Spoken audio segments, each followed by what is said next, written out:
And we are live. How's everybody doing tonight? My name is Anthony Brian Logan, and you're watching and/or listening to ABL Live. Thank y'all for joining me tonight. We got a whole lot going on all over the internets, all over mainstream media, social media, everywhere, and I don't know where to start. First of all, thank y'all for joining. You guys are the best audience anywhere on the internets, and I couldn't do it without you. We got to talk about Kanye West and Candace Owens wearing White Lives Matter shirts and breaking the internet apart. I mean, you're talking about think pieces, people condemning them, death threats, all types of stuff over a t-shirt. We'll talk about that in a little bit. Also, the Woman King. Oh, we got to talk about that. That seems to be very controversial, but we got to talk about it.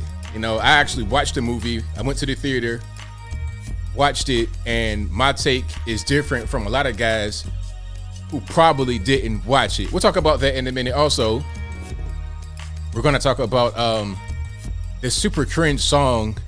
What's it called? The voting song for the midterms. Ridiculous song. But this particular company, this dating app company, and whoever is behind them have had other cringe songs. Like the, what was that song Juvenile had? Vax That Thing Up. We'll talk about the LGBTQ LMNOP movie called Bros flopping, the girls being banned from their own locker room, and more on tonight's episode of ABL Live. And thank y'all again for being here. You guys are the best audience anywhere on the internets. If you enjoy what you are hearing thus far, please give the video a thumbs up, like the video, share the video, do all that good stuff. That'll help me out tremendously. We got a whole lot going on.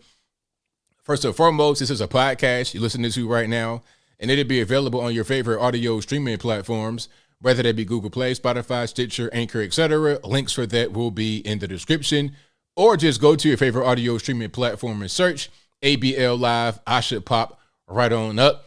Also, it'll be available on your favorite platform at 8 a.m. tomorrow morning. So today's Wednesday, October the 5th, 2022. It'll be available tomorrow, October the 6th, Thursday at 8 a.m. Eastern Standard Time. So check it out over there. And the audio only version of this podcast is 100% free. Okay, you don't pay no money, just come through support, and I appreciate you for that. Also, shout out to my sponsors, of course, because I couldn't do it without them as well. We have my particular websites. My main website you should visit, anthonyblogan.com. That is ANTHONY, the letter B, LOGAN.com. You can go there and find articles for each video that I produce. So whenever I post anything, I always cite my sources. I don't just, throw it out there like you're supposed to know it or that it's just information you should have. And if you don't, where you at? Go to the website, anthonyblogan.com, cite my sources, fact check me, see if I'm wrong. You can also go to my contact page, anthonyblogan.com/contact. You can find my email address, my snail mail address, so you can send me things in the P.O. box. You can also find my Twitter, Instagram, Facebook. I have a TikTok as well. I got to have it so don't nobody else get it. I don't really post on there because China, but I may have to eventually. But again, anthonyblogan.com/contact. Y'all check me out there. Also go to the merch website, ablmerch.com. That is ABLmerch.com. Again, ABLmerch.com. And of course, the links will always be in the description. And what else we got going on? Oh, of course, my other websites. You have bhedesigns.com. That is bhedesigns.com to make the beautiful handmade wooden flags that are right behind me. Their link will be in the description. And also patriotpost.us, one of the best sources for news and information anywhere on the internets. They will be also in the box. If you're listening to me on the audio only version, there should be some kind of description area somewhere, and click right there for the links. And if worse comes to worse and you can't remember all the links, just go to my website, just search my name. You know who I am. Just search my name, Anthony B. Logan. Go to the YouTube page, ABL. You'll find my website very easily. Now, we got quite a few things going on that I want to address. I don't really know where to begin. I think I'm going to start with, let's start with the girls being banned from their own locker room. Now, this story was crazy, 100% lunacy, and it's something that I think we all predicted, right? I think we all predicted this kind of thing may happen because of what's going on right now in society. So girls at a high school in, I think it was Vermont, they were banned from the locker room completely. Like the whole team, except for one quote unquote special girl. We'll talk about that person in a minute. But the entire team, except for one person, was banned from the locker room, not just during volleyball, but period. So let's say they got gym class, can't go to the locker room. Just volleyball, they cannot go to the locker room because of this whole situation. Now, here's what happened. A quote unquote trans girl joined the team. And before I get too far into it, let's go ahead and watch some video. You guys know I love putting up videos, and I got quite a few videos for you guys today.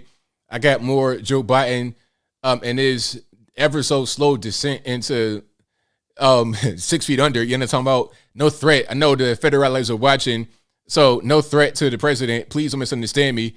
But I mean, good grief. Like, if I'm Thanos, right, and I do my snap, and then I see people just fading into dust right before me, can I not observe that? It's like, all right, sir, you're crumbling into bits of just dark matter.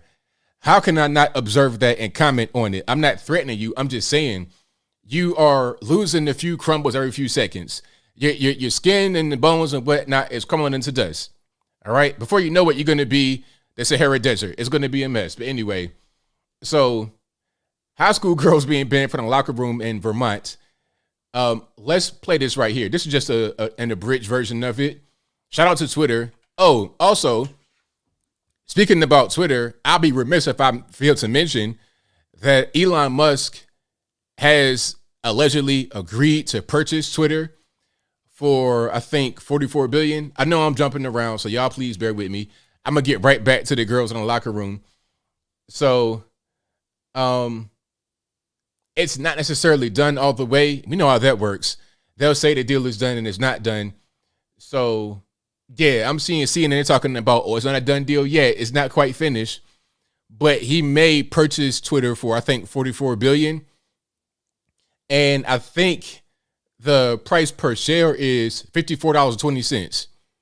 $54.20 per share at $44 billion. So that's a side note about Twitter. I may do a video on that perhaps if it makes sense to do it. But to get right back to twitter.com where I was. Oh, and also, one more thing about the whole thing about Twitter before I get to this video. People are asking, hey, since Elon Musk will probably buy Twitter, does Trump come back? I don't think so, because Trump now has Truth Social. So if Trump comes back, he has to abandon Truth Social, because what's the purpose of Truth Social if Trump's not there? Because that was the whole point, right? We're going to have Truth Social. We're going to be the Twitter alternative. We're going to be a different platform. It's a Twitter clone, so it doesn't have anything that's special about it aside from not being Twitter. So if Trump goes back to Twitter, there's no need for Truth Social. And they're banning Truth Social off of the Google Play Store, Apple iTunes, and all at the Apple App Store. They're banning it off of those stores.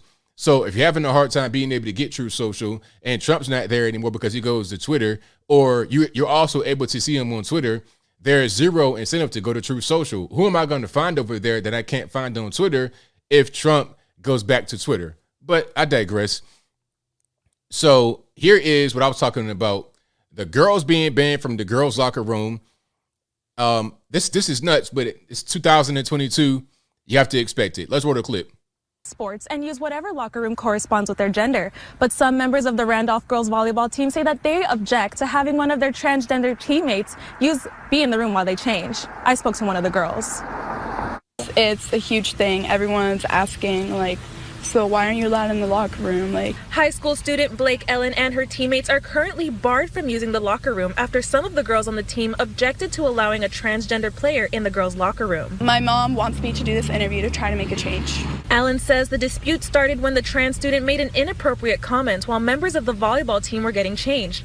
She says her issue is not with having the trans student on the team or at school, but specifically in the sports and use whatever locker room. So yeah, that was in the bridge version of it. You saw the young lady, very brave to go on television and talk about this because you know how they want to try to dox you on the left. They want to try to cancel you and attack you for simply having common sense. Now, these are high school girls who do not want a boy in a locker room because that's what he is. He's a biological XY boy who identifies as female. Now, look, sir, you can identify as whatever you want. You can identify as a Cabbage Patch doll. You can identify as Bride of Chucky. You can identify as Freddy from the Nightmare on Elm Street.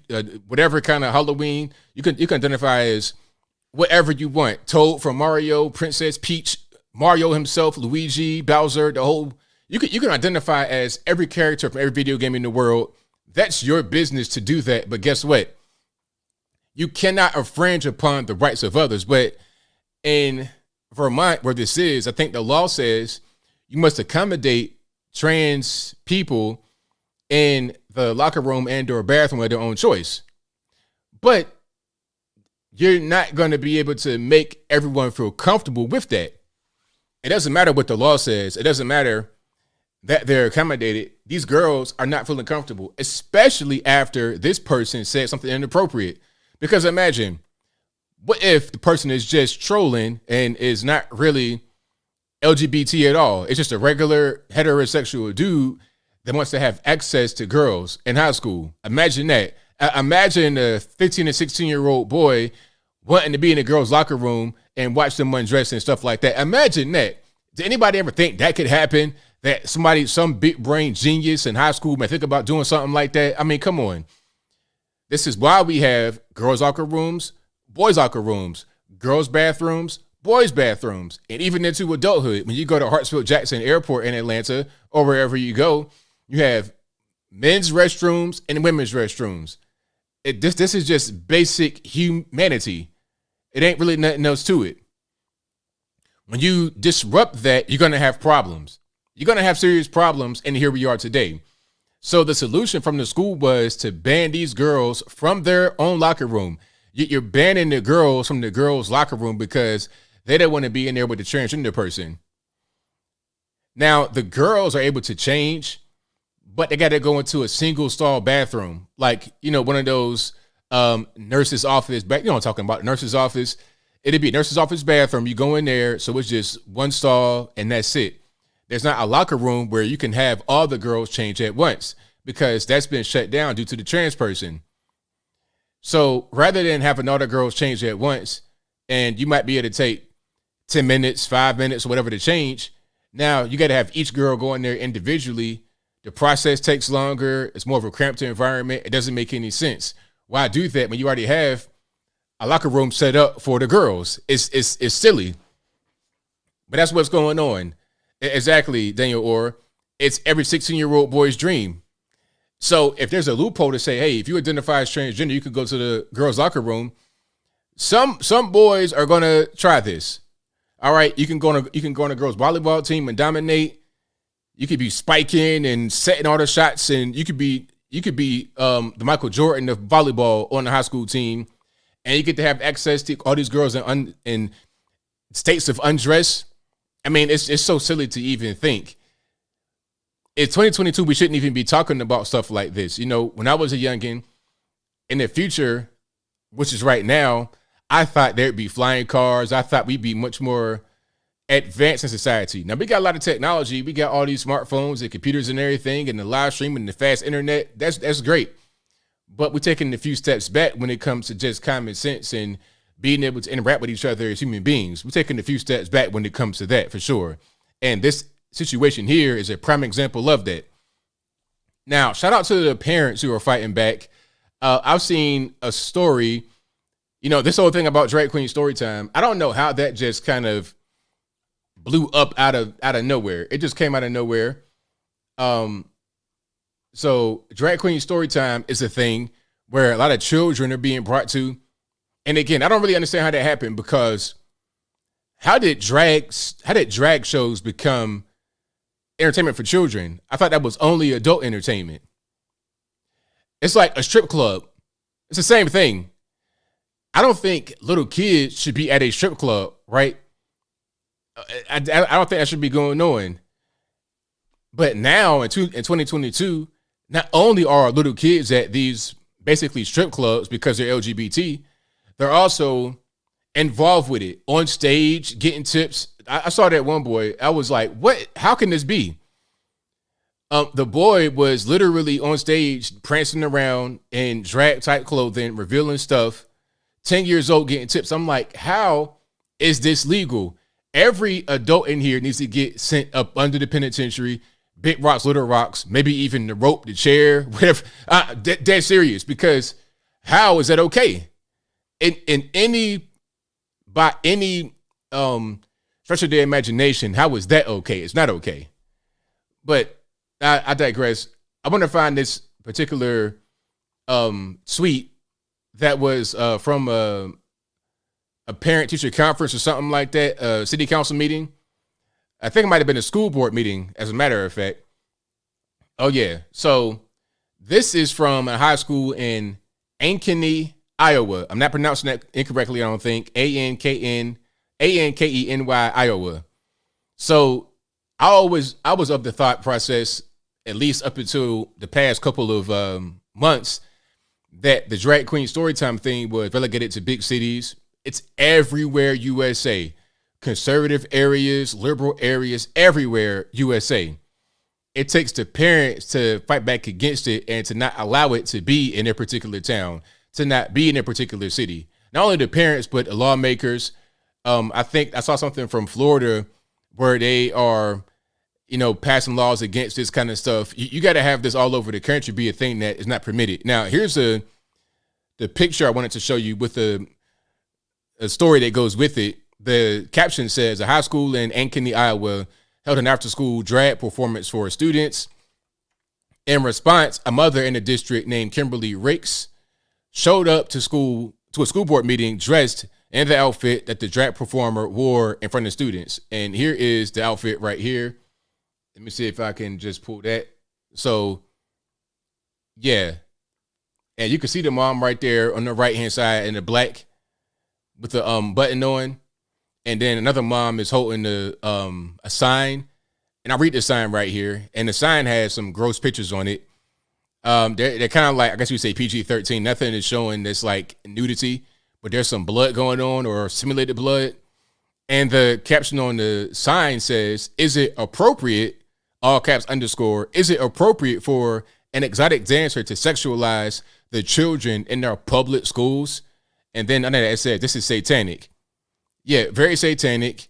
And this kind of stuff, this appears to be pictures from the actual event. And the person is bent over. This is a male dressed as a woman, right? And this kind of outfit right here, this little leotard type gymnastics outfit. Okay, boots and everything, right?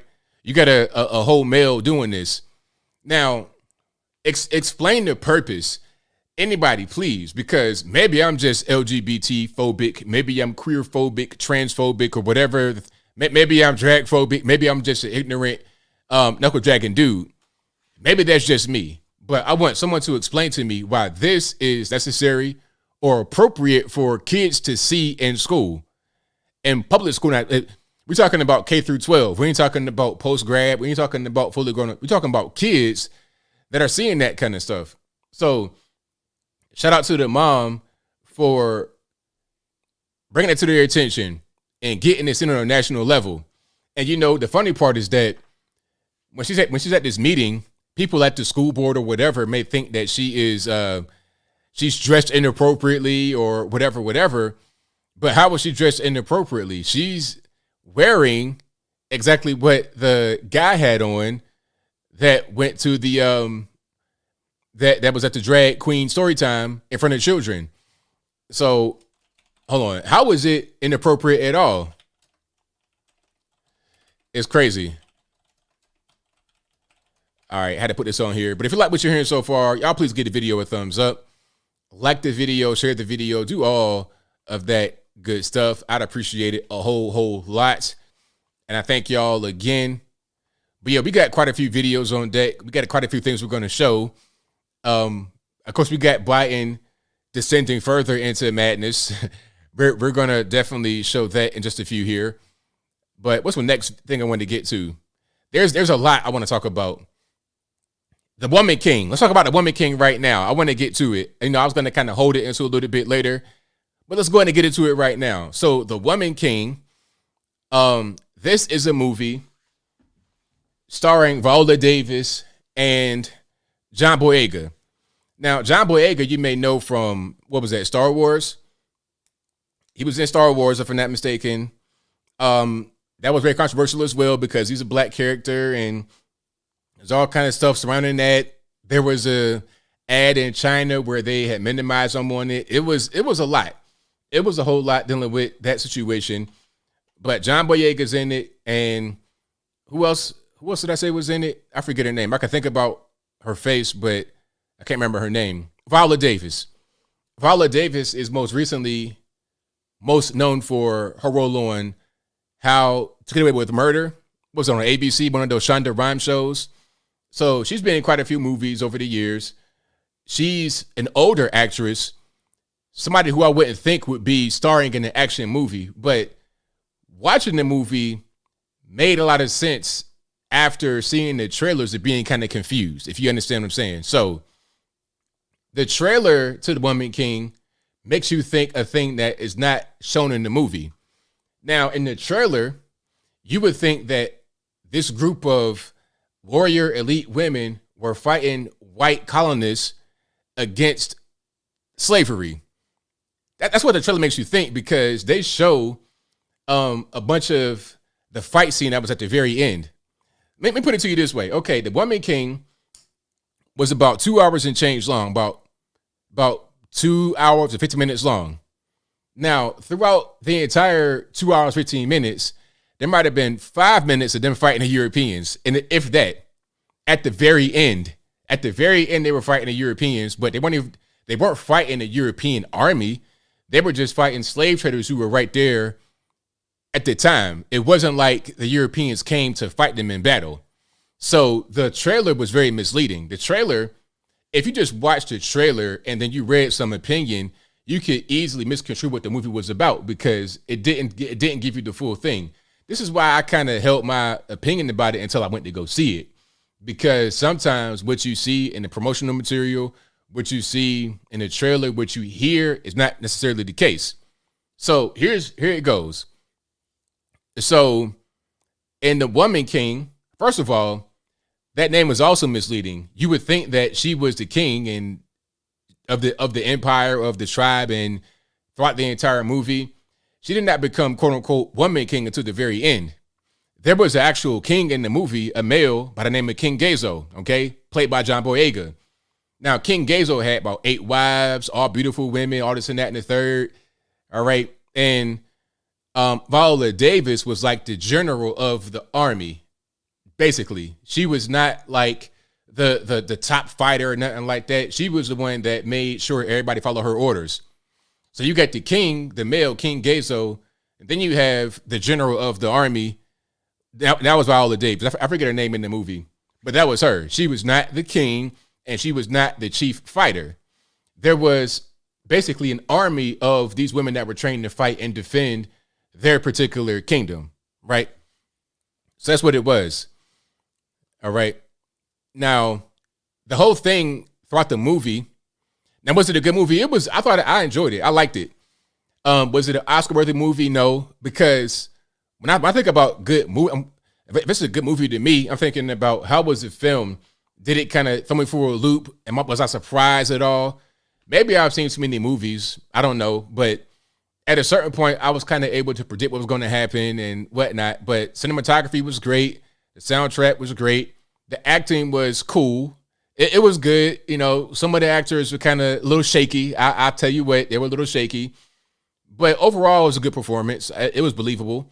And it made sense. It wasn't woke at all. I didn't get the wokeness. The only thing that could be considered woke was that they had an LGBT character in there for no reason.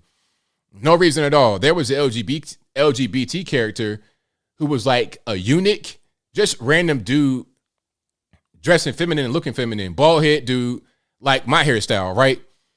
And he didn't really talk to the king at all, except for like one line. The king was like, "Pardon me, my friend." That was all he said to the dude that was like a woman. But the feminine dude talked to the Agoje, which was the warriors, and also to like the king's wives. And that was pretty much it. I don't know what his purpose was other than just being an LGBT character in the movie, just for check marks, like a affirmative action type situation. That's what that was. People said that it was like anti-black male, not necessarily. You could say that, but I don't really think that. I think overall it told a really good story, and it was more honest than most movies are. Put it to you this way. Have you ever seen Roots, Alex Haley Roots with LeVar Burton, Kunta Kinte? That right there was complete fiction. Well, I won't say complete fiction. Slavery happened. Yeah, slavery did happen. Okay, that's the true part. But the craziest part of the craziest part of Roots is at the beginning of Roots, where they were throwing nets on people. But you had white guys running in the jungle throwing nets on people, on human beings, like they were fish or something. It's like, really? Nets? No. The actual way slavery happened was depicted very well in The Woman King. It was accurate. It was spot on. Although The Woman King is not a documentary and it's not meant to be totally accurate, the way they showed that was dead on. To make a long story short, there was and always has been conflict between people that are close to each other. Okay?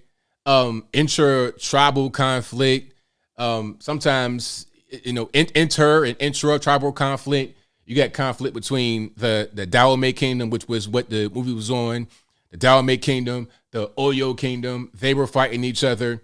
And as a result of the fighting between them and their kind of like, I guess you would say agreement they got with each other, as a result of all the fighting and the agreement they got with each other, there was slavery happening in between each other. And then most of the slaves would get sold to the Europeans. So here's how it would go. The Oyo come, they fight the Dahomey. After whoever wins, whoever loses, the losers get put into a cage right on the beach. The Europeans pull up in the boat and get them right there. That's how that works. The Europeans were not going into the interior of the continent and grabbing slaves. So they showed that very well in this movie. They also showed the collaborators. They had the other nation's king. They had him talking right next to the Europeans. Like it's a slave auction, right? The African king is right there next to the European guy conducting the slave auction. That's how it showed it, and that was very accurate. That was spot on. And it was for stuff like guns and mirrors and whatnot. And then at a certain point, they were trying to change the palm oil. And because they did show how the Dahomey Kingdom were involved in the slave trade, as well as the neighboring tribes. They were all involved in the slave trade. And they were trying to get beyond that because they said it was wearing us down. It's like, we keep killing each other and selling each other. How about we do something else? That was a suggestion from the Agoje. But the king was just like, I'm just trying to make money. Is it going to make sense? I don't want to do that. That was pretty close to reality from King Gezo and what he was really about. Now, some are going to say, hey, ABL, well, they got beat by the French in 1 hour. So why are they showing them as like this undefeatable force? Well, this film was set in the year 1820. The French battle didn't happen until 1894. Okay, so you're talking about two different times in history. The French were not even in this movie. The Portuguese were in this movie. You had the British, Portuguese, and French mostly in that part of West Africa. In this film, the Portuguese were there, but the Portuguese did not really play a major factor. If you see the trailer, it looks like they played a major factor, but they didn't. The trailer just has them in there because they want you to think it's about them fighting the white man, but in reality, it was about them fighting the black man. It was black on black violence happening in the movie. The Europeans come at the very end to get the slaves that are right there, ready for them on the beach. That's what happened. So yeah, overall, I thought the movie was pretty good. Was it an Oscar-worthy film? I don't know about being Oscar-worthy. I think that overall it was good. The King, no. The King was at the right time in history. So King Gezo was around in 1820. That's accurate. You're thinking about the battle with the French. That happened later. But the French battle was not depicted in this movie. They were not even in the movie. It was a Portuguese at the very end. Most of the movie was about the Dalmay themselves, the interpersonal things, families, all of that kind of stuff, and the issues with Africans dealing with other Africans. That was 90% of the movie. 5% was the Europeans, and the other 5% was LGBT and other little woke stuff that was kind of in there a little bit, but not really. The majority of the film was the African on African battles that made the slave trade prosper. Without the African on African battles, there would be no slave trade, because there'd be no slaves to trade, because a European could not just go into the interior of the continent and just take people. That's not what happened at all. So yeah, what I would say to anybody that has an opinion about it that's kind of questionable, just go watch it. If you got time, just go watch it. Take 2 hours, just go watch it. That's what I did. I was like, forget it. I'm going to go ahead and go watch it and see what's going on with it, because I can't make an opinion until I see it for myself. I got to actually see the film to give a review and to give my point of view. But it was pretty good overall. Like I said, it was some points that are pretty predictable. I knew what was going to happen. The fight scenes were good. A lot of things that I saw people talking about that were not shown in the film as far as accuracy were shown in the film. I watched, what's my man's name? Dave Cullen. I watched him, and he was talking about, well, it didn't show how they were very barbaric and burned villages to the ground. Yes, they did show that. They showed a scene where they burned an entire village to the ground of the opposing tribe, and then they were chopping heads off and like putting them in bags. So as part of the tribute to the other tribe, the bigger tribe, they had to give food and stuff like that. But rather than food, they had a bag full of severed heads. And in the actual Dalmay Kingdom, they had heads on stakes. Then there was a part of the movie where they did a blood, I forget what it's called, a blood ritual. So they would cut themselves, bleed into a skull. I think they drank the blood or something like that. But I know they were cutting themselves and put the blood into skulls. It was like a whole mountain of skulls where the blood was poured on.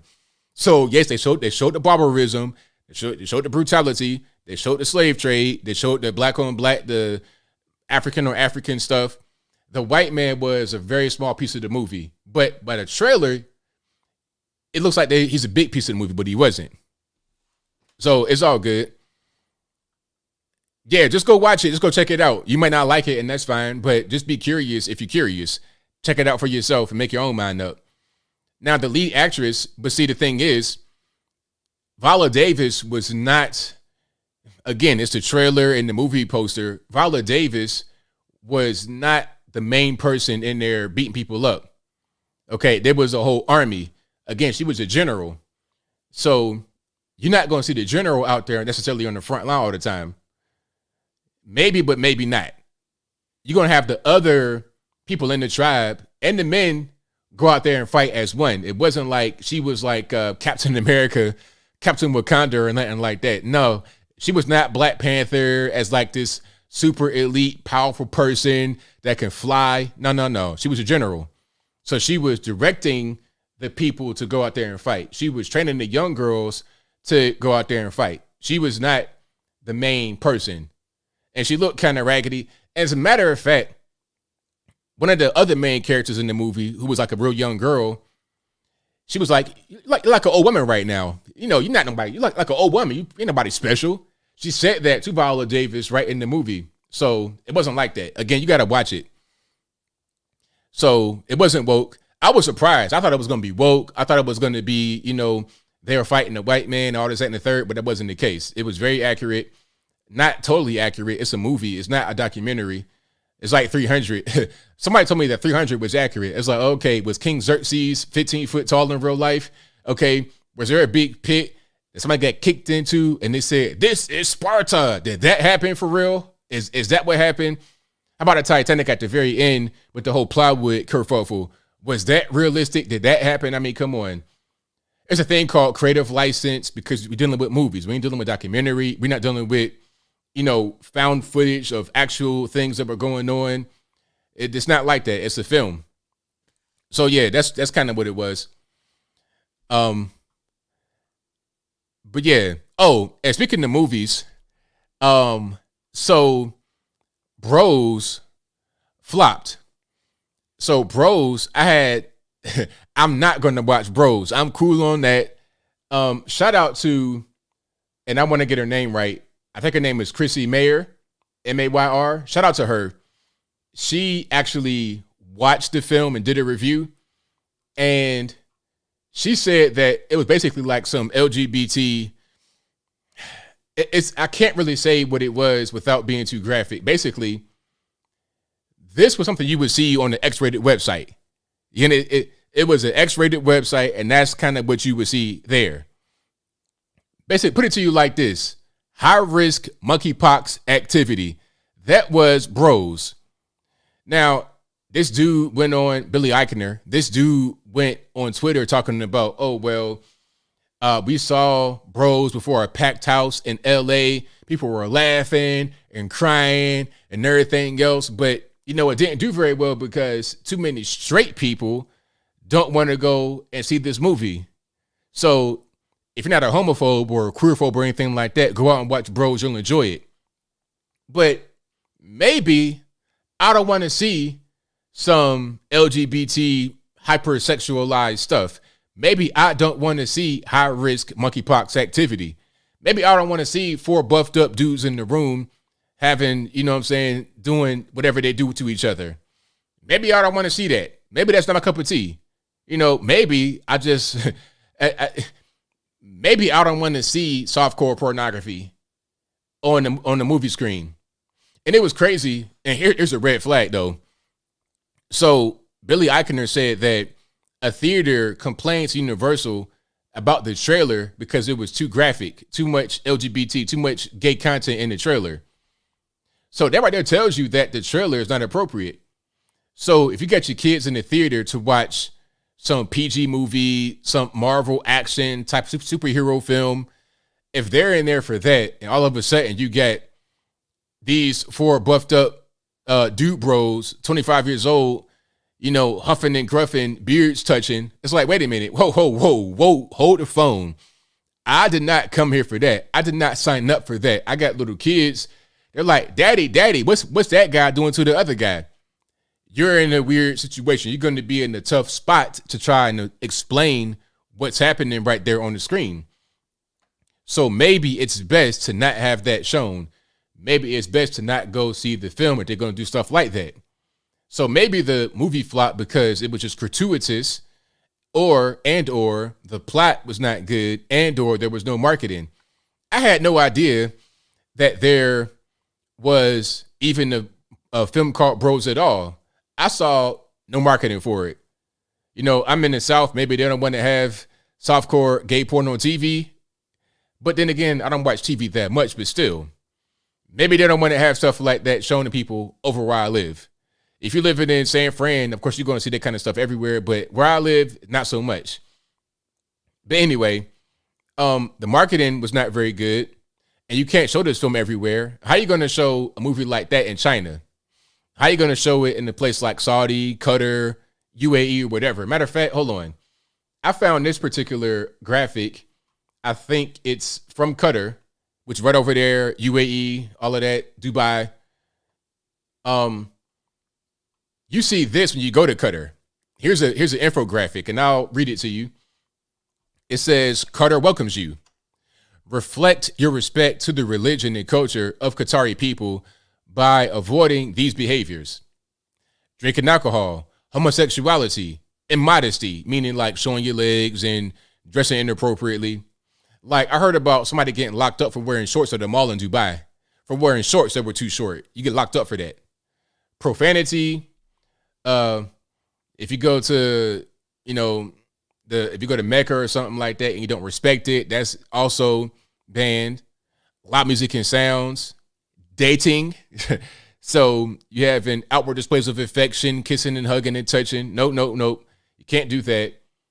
And take a picture without somebody's permission. So if I just take a picture of somebody and I don't ask them for it, all this and that and the third, that could be an offense right there. So they're telling you straight away, you're not going to be able to do these things. So in a place like Qatar, are you going to be able to see bros at all? No. It's not just that people won't go see it. You cannot see it. It's illegal to show a film like that. If you go to that part of the world, you can't just do certain things. Really, you can only show a film like Bros in the West, for the most part. In other parts of the world, it's unheard of. You're not going to be able to show it. And if you do show it, nobody's going to go watch. That's the reality. But to say that it's straight people that are just homophobic and don't want to watch it, nah, I think even a lot of LGBT people don't want to see that kind of stuff. Maybe they don't want to be in a theater. Like, they might have nephews and nieces. Maybe they don't want to see that with them. It's not really appropriate. You get into like Pee Wee Herman levels of kind of perviness to go watch a film like that in a theater.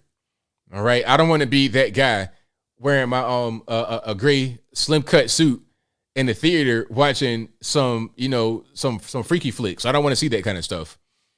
So that's the reason why it flopped. It wasn't because of the LGBT content necessarily. It's because it was gratuitous, not really a good movie, just too much. No marketing, just kind of a whack movie. Movies flop sometimes. It is what it is. Brokeback Mountain did very well, and that was an LGBT movie, but it was an actual movie. It had a plot, all that kind of stuff. Now, I've not seen that film, ain't my cup of tea, but that's what I heard about it. It did very well in the box office. I think it cost like $50 million to make. It made $178 million at the box office, so it did very well. That's what happens. You got to have a good movie and it'll do well. If you got a bad movie, it's not going to do well. So it is what it is. But if you like what you heard thus far, please give the video a thumbs up, like the video, share the video, do all that good stuff. Yeah, we need some of these rules in the U.S. too, right? We need some of these rules in the U.S. Profanity, I can definitely take that one. Loud music, places of worship, the pictures without permission, that might be a thing.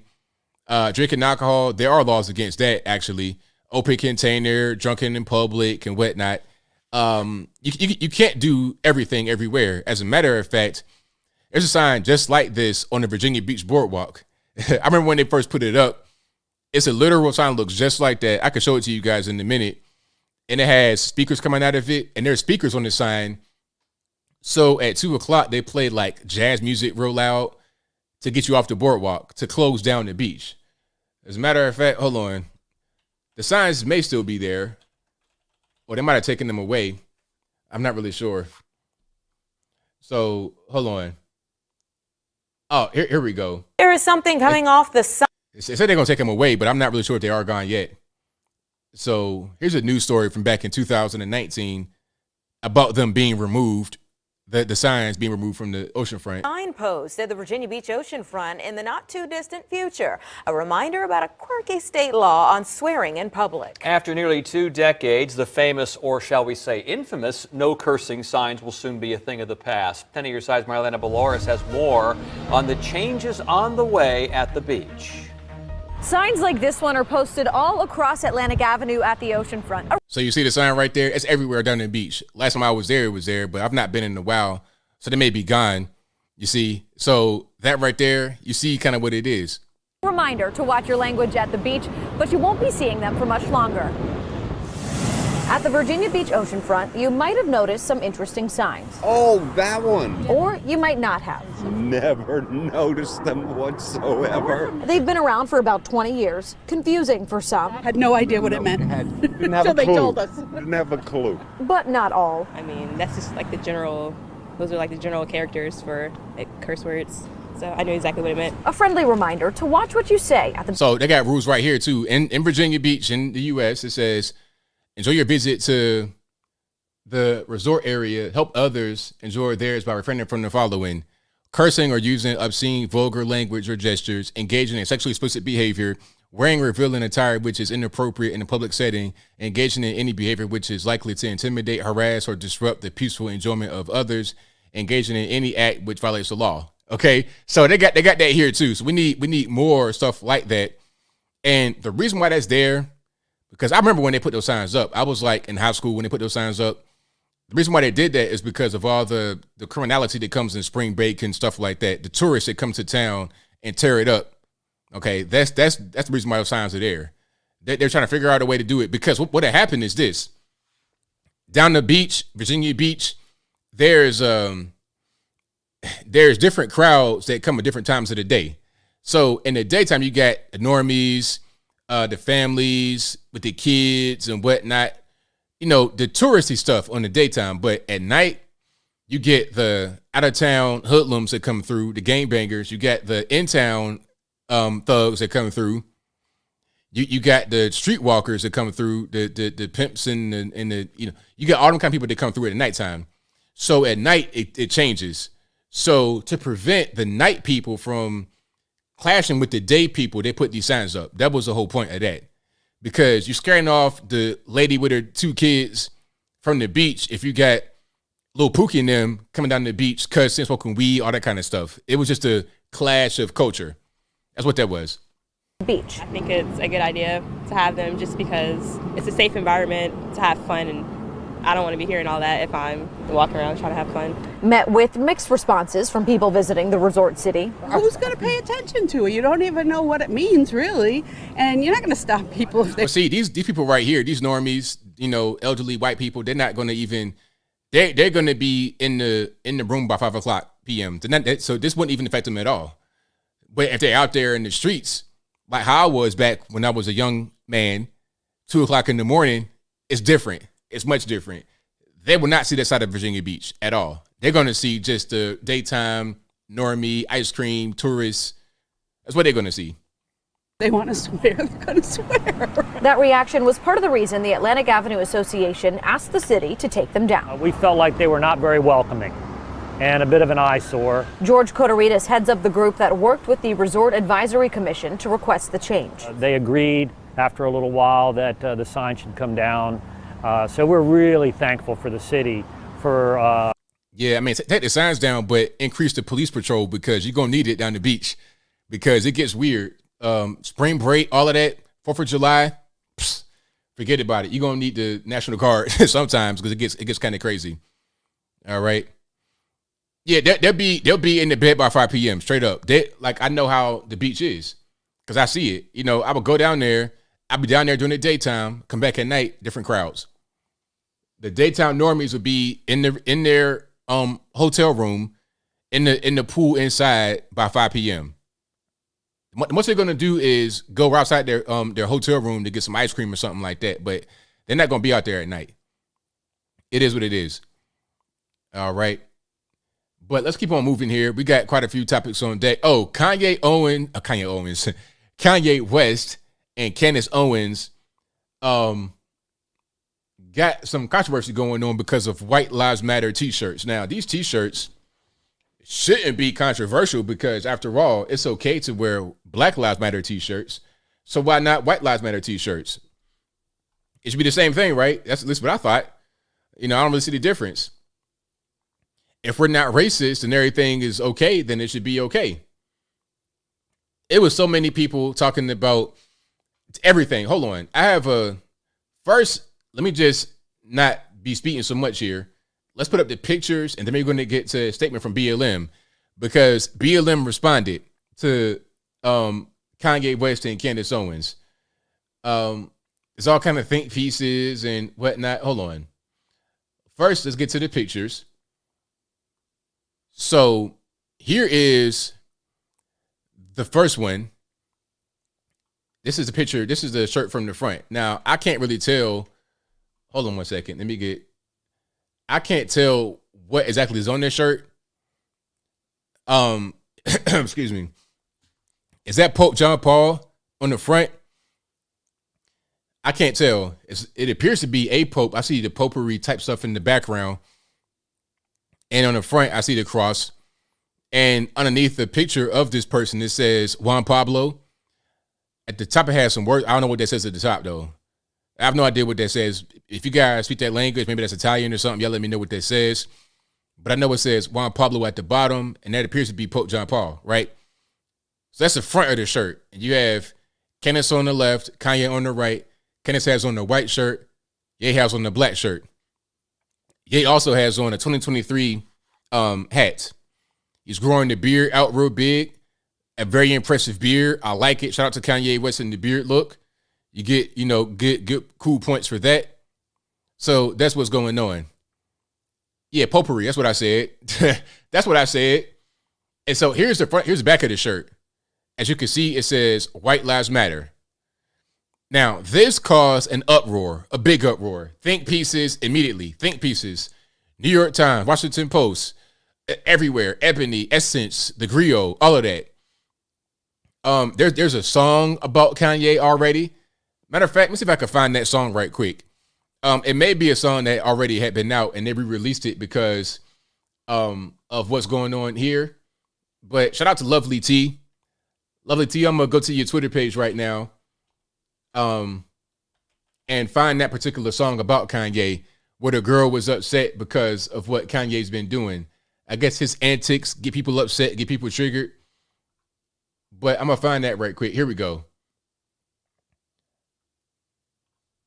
Yeah, now Mr. West, take a seat, I implore ya. Over time it seems it's gotten harder to ignore ya. You undo the progress of the geniuses before ya. King gave you the box and now we know you can afford her. It don't matter how much money you got or you lack. When that check clear, don't forget your children is still black. And your music has been whack, and your views are moving back to a day that trigger niggas, cause we still hear that whip crack. I'm passionately passing out some knowledge, son. I'ma level with you cause we both dropped out of college, son. You've been wildin' harder than New York and Sister Patterson. You not an OG, a repertoire do not matter, son. I gotta admit it, I'm annoyed. You came up on niggas' coin, we thought you could fill a void. You a puppet, you looked at all your fans and you said, fuck it, I'm on now. That nigga from graduation, sorry y'all, he gone now. Cole tried to warn us, Trump wanna reform us. Built him up from nothing and now this how he reward us.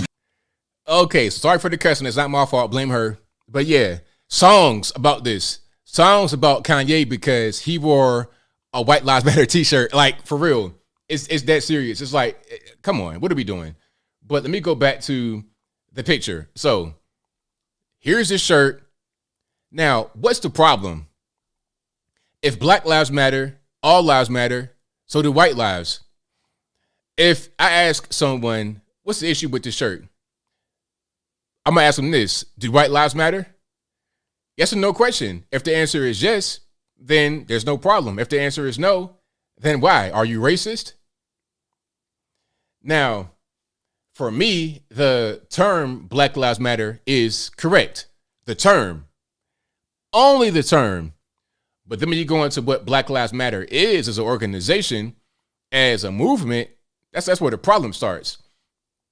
Is there a White Lives Matter organization? Is there a White Lives Matter movement? No, it's not. It's only relating to a term. Okay? So that's accurate. The same as Black Lives Matter as a term is accurate. The same as all lives matter being accurate. It's all an accurate term, an accurate expression. If there was a group linked to it called White Lives Matter, that'd be different, but it's not. But anyway, this is an accurate statement. The same as Black Lives Matter is an accurate statement. The same as all lives matter. Nobody should be offended. But of course, people are offended. They're mad. They're triggered. BLM put out a statement. So let's get into the statement right quick. This is from TMZ. Well, BLM put it out and then TMZ published it. On Monday, Kanye West and Candace Owens wore shirts emblazoned with the words "White Lives Matter" at the Yeezy Season 9 presentation in Paris. He was at the Paris Fashion Week, traipsing through mud. It was a mess. But anyway, the stunt was a clear affront to Black Lives Matter, which has been measured as the largest racial justice movement in history. Black models walked the runway wearing the same slogan, "All Lives Matter" and "White Lives Matter," have long served as violent retorts to the Black Lives Matter movement used by white supremacists and hate groups, including the Ku Klux Klan. So the KKK says white lives matter, all lives matter is what they do. I don't think the KKK would say all lives matter. I don't think so. Maybe they might throw out a white lives matter, but I don't think they would say all lives matter, because I don't believe they think that all lives matter. I don't think that might not be accurate, right? That's probably not the case. But if you say that all lives matter, you're the equivalent to a Klan member. This is the mind of these people that has been so warped. But anyway, in the follow-up statement, Kanye was clear that he intended to kill the Black Lives Matter movement. Black Lives Matter grassroots sees this as a teachable moment. Political education is core to what we do. While some may see Kanye and Candace's stunt as a distraction, we recognize that it harms thousands of families fighting for justice for their loved ones killed by state-sanctioned violence. But let's pause right there. Like I said in my video, there's been countless people killed by the actions of BLM. BLM was a big proponent of defunding the police and things of that nature. And since the whole defund the police movement, homicide has increased like 25% in the black community. Just because of that. And I said that would happen. It's like, look, in a lot of these areas, a lot of these black areas, the police are the last bastion of hope. If you remove the police, you're going to remove any kind of protection. You're going to take away the security of the place. Okay? You have the barbarian at the door. The barbarian's at the door right now trying to get in. The police are the ones holding the barbarian back from busting your door down. So when that protection is gone, who will be there to defeat the barbarian at the door? Nobody. So as a result, you have a 25% increase in homicide in the black community. But I continue with this little thing here, and then I get to what Kanye said. It can spread toxic confusion and be used to legitimize violent assaults on black people, battling misinformation while continuing to do the hard work. It says the hard right here. Can we get a fact checker in BLM? Can we get an editor, a proofreader? I mean, good grief. You guys got all these millions of dollars and can't afford a proofreader. What are we doing? Anyway, battling misinformation while continuing to do the hard work, which is missing, the liberation requires is nothing new for us. So here's what Kanye said. Everyone knows that Black Lives Matter was a scam. Now it's over. You're welcome. I mean, how can anybody disagree with that? Where's the lie? Tell me the lie that's right there. I'll wait. Give me a lie. I don't see a lie at all. All right. So I like what he did. If the point was to kill Black Lives Matter, then so be it. They need to be eliminated. They need to be removed from the public conscience. BLM, Antifa, all these are hate groups for real. They're talking about the Klan. You might got 5 guys in the Klan, and 4 of the guys are in the federales, and 1 guy's an informant. They are no longer relevant. The true hate groups nowadays are Black Lives Matter and Antifa. We've seen it. We've seen what they do. They go destroy. They're like a pack of locusts. I've seen them on television and in real life. They destroy. The Klan and whatnot are not doing that. These groups are really doing that to real people. They hurt real people every single day. So, yeah, I'm all about extinguishing hate groups, extinguishing groups that hurt people. Bloods, Crips, Black Lives Matter, Antifa, all these people, they got to go. They got to go. Get them out of here. Mexican mafia. I don't care what race you are, where you come from. If you are a group or a person harming people, you got to get up out of here. Go to the penitentiary, make big rocks and little rocks. It's just that simple. But I digress.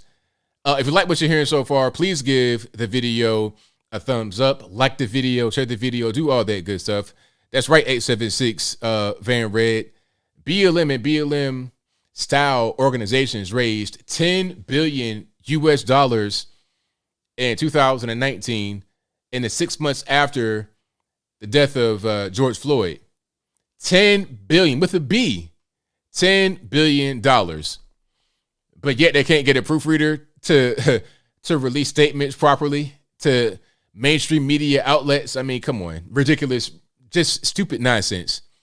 That tells you right there what they're all about. They're all about just trying to enrich themselves as far as the leaders. And if you start a BLM branch of your own, you want to get money from donations and spend that on yourself. You want to get these big mansions, big cars, take fancy trips, go shopping and stuff like that. Speaking of shopping and trips and whatnot with taxpayer money, so 5 IRS agents got caught up in stealing money from the planned pandemic relief fund. Hold on 1 second. Let me put it up right quick. Let's see if I can Google that. Okay. Oh, here, perfect. Rips. Okay, we got a video too. Perfect. All right, so let's put it on the screen too. You see the headline: IRS employees allegedly spent COVID money on Mercedes, Gucci, and trips to Vegas. Let's play the film. Trips to Vegas, Gucci bags, a Mercedes-Benz, all paid for with your tax dollars, according to investigators. Good evening, everyone, and thank you so much for joining us. I'm Darcy Thomas. And I'm Daniel Wilkerson. Daryl Green has the night off. The Paycheck Protection Program, or PPP, and economic injury disaster loans were aimed at helping people and businesses get back on their feet during COVID-19. But federal prosecutors say that 5 IRS employees in Memphis pocketed hundreds of thousands of dollars for themselves. This is a story that's been driving traffic all day on Fox13Memphis.com. Yeah, Fox 13 Sierra Jordan joins us live from the IRS office in Memphis. Sierra, you spoke with folks who were surprised to hear about the IRS employees. Yes, people's jaws have literally dropped when I told them the news. They say they couldn't believe IRS employees were accused of ripping off COVID-19 relief programs. Now, I did speak to a few people who didn't want to be on camera, but they did say, as a community, we need to do better.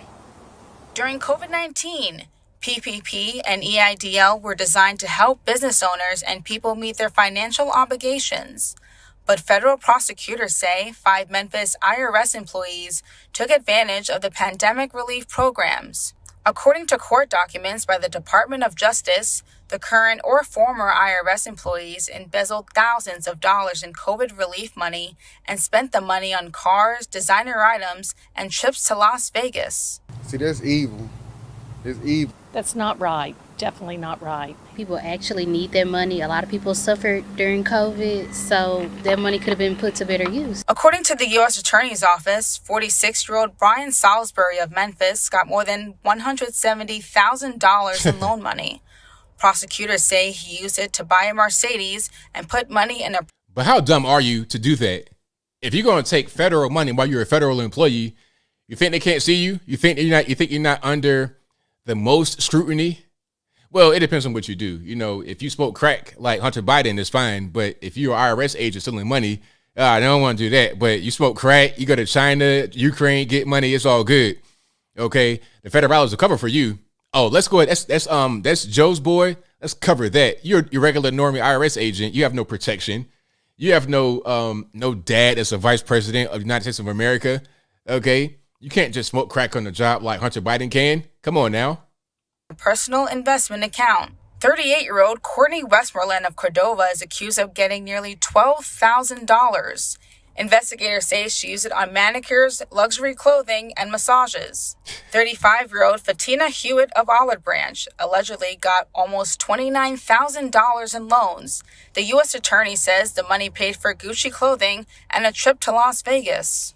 So not only do they know who you are, they know what you spent the money on.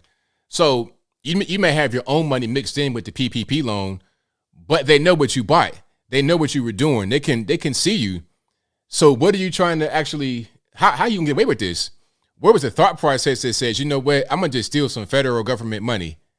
They told you from the beginning, if you take this money, we will prosecute you. They said that on TV. And you're going to ignore that as an IRS agent? You got to be the dumbest.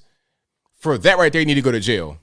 For that right there, you need to go to jail. You're the world's dumbest criminal, straight away.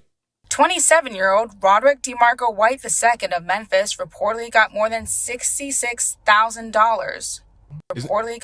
His name was what now? Hold on. Roderick DeMarco White II. Roderick DeMarco White. Okay. Second of Memphis reportedly got more than $66,000. That money allegedly went towards personal items, including a Gucci satchel. 56-year-old Tina Humes of Memphis. A Gucci satchel. It's like a man purse. It's like, man, you're going to go to jail over a man purse? All right, I'm getting triggered. You can tell I'm getting triggered. Memphis allegedly got more than... Hold on. What's her name? 6-year-old satchel. 56-year-old Tina Humes of Memphis allegedly got more than $133,000. Prosecutors say she used it for jewelry and trips to Las Vegas. U.S. Attorney Kevin Ritz said the defendants acted out of pure greed and abused their positions.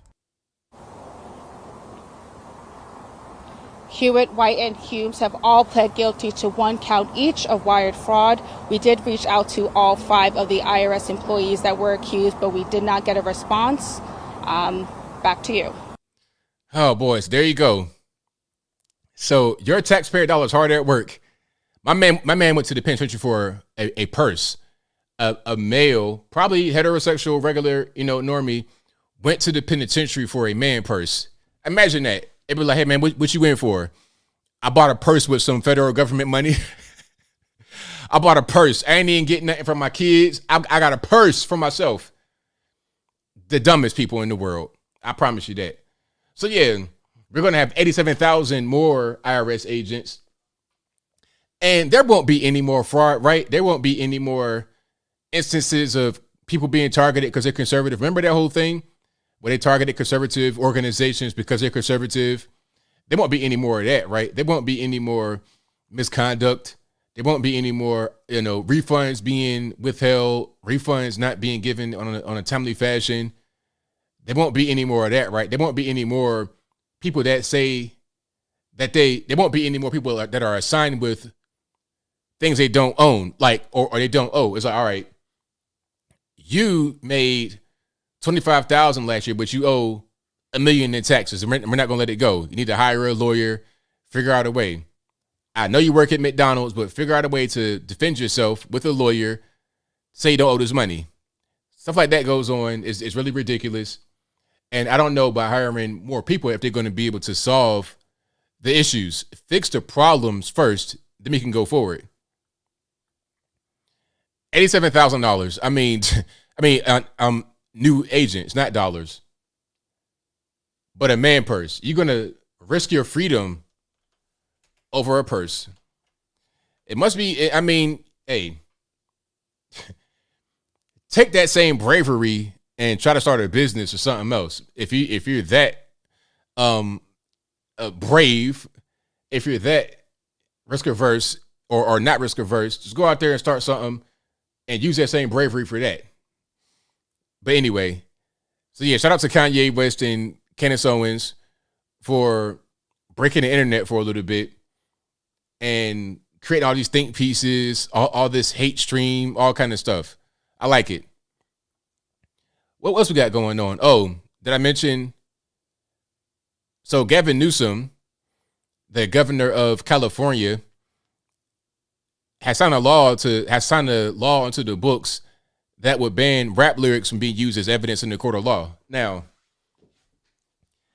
the wording of the law was so confusing. I'm not necessarily a moron over here.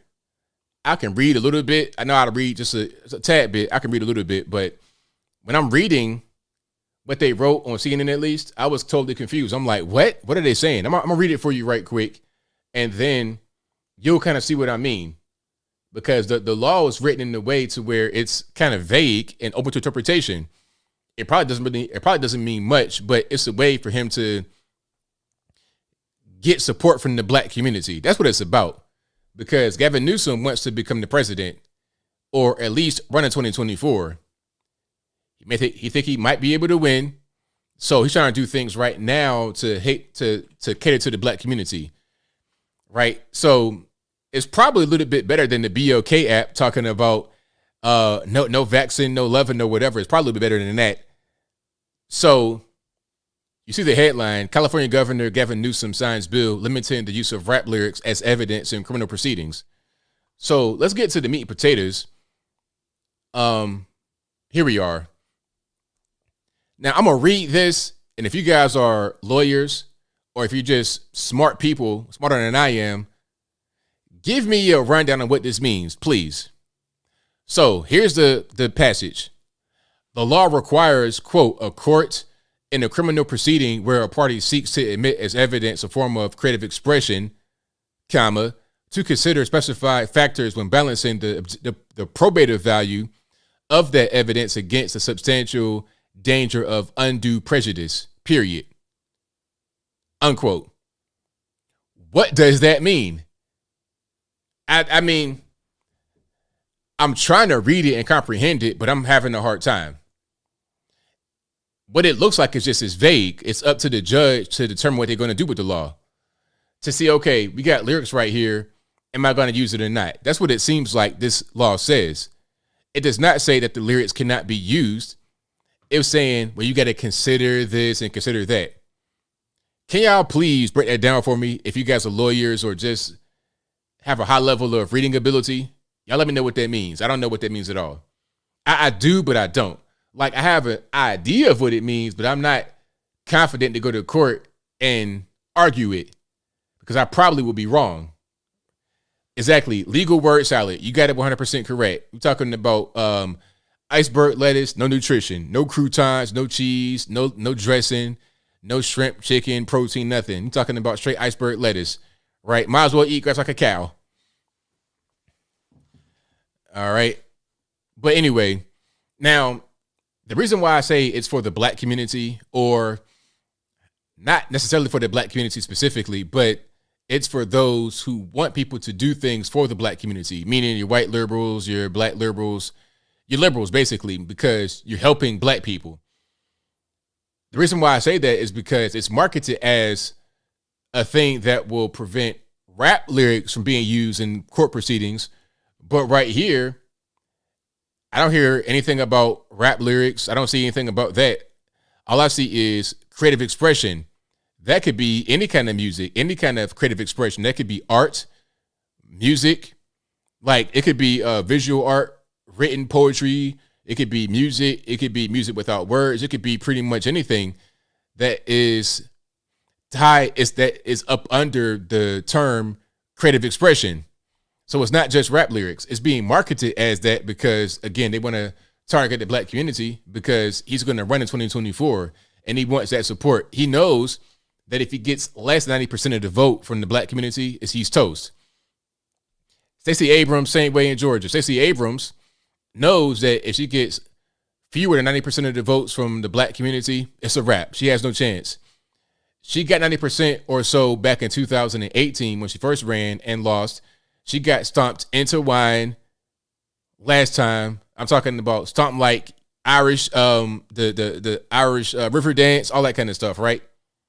She got beat really badly in 2018, and she's polling lower among black men by 17% this time. So she knows she's got to do something to be able to get the vote. And she put out some really kind of low effort thing. Here's my pitch to black men. It was dumb. I covered that before, talking about, oh, well, if you make $9 an hour or less, you can get Medicare expansion. It's like, what adult male, what adult black male that would vote in the midterm election makes $9 an hour? Unless you're a server and you getting big crazy money in tips, you're not making that kind of money as a grown adult male that votes in the midterm election. Okay. If you make $9 an hour only, you're talking about below McDonald's money. If you make that kind of money, you're not going to vote. You're more worried about trying to find a place to live.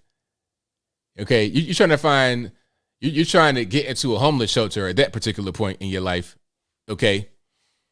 But anyway, I digress. So yeah, this is only for him to try and run in 2024. That's the only reason. And speaking of elections, we have, in Georgia, no less, we have the Senate race between Herschel Walker and Rafael Warnock. And I saw what Christian Walker said, Herschel's son. If you go to his Twitter page, you can find it. Christian Walker. I think Christian spelled with a 1, if I'm not mistaken. Christian normally, but T-I or T-1-A-N. You can find him on Twitter. But anyway, Christian Walker was talking about how Herschel Walker, his dad, is basically a fraud.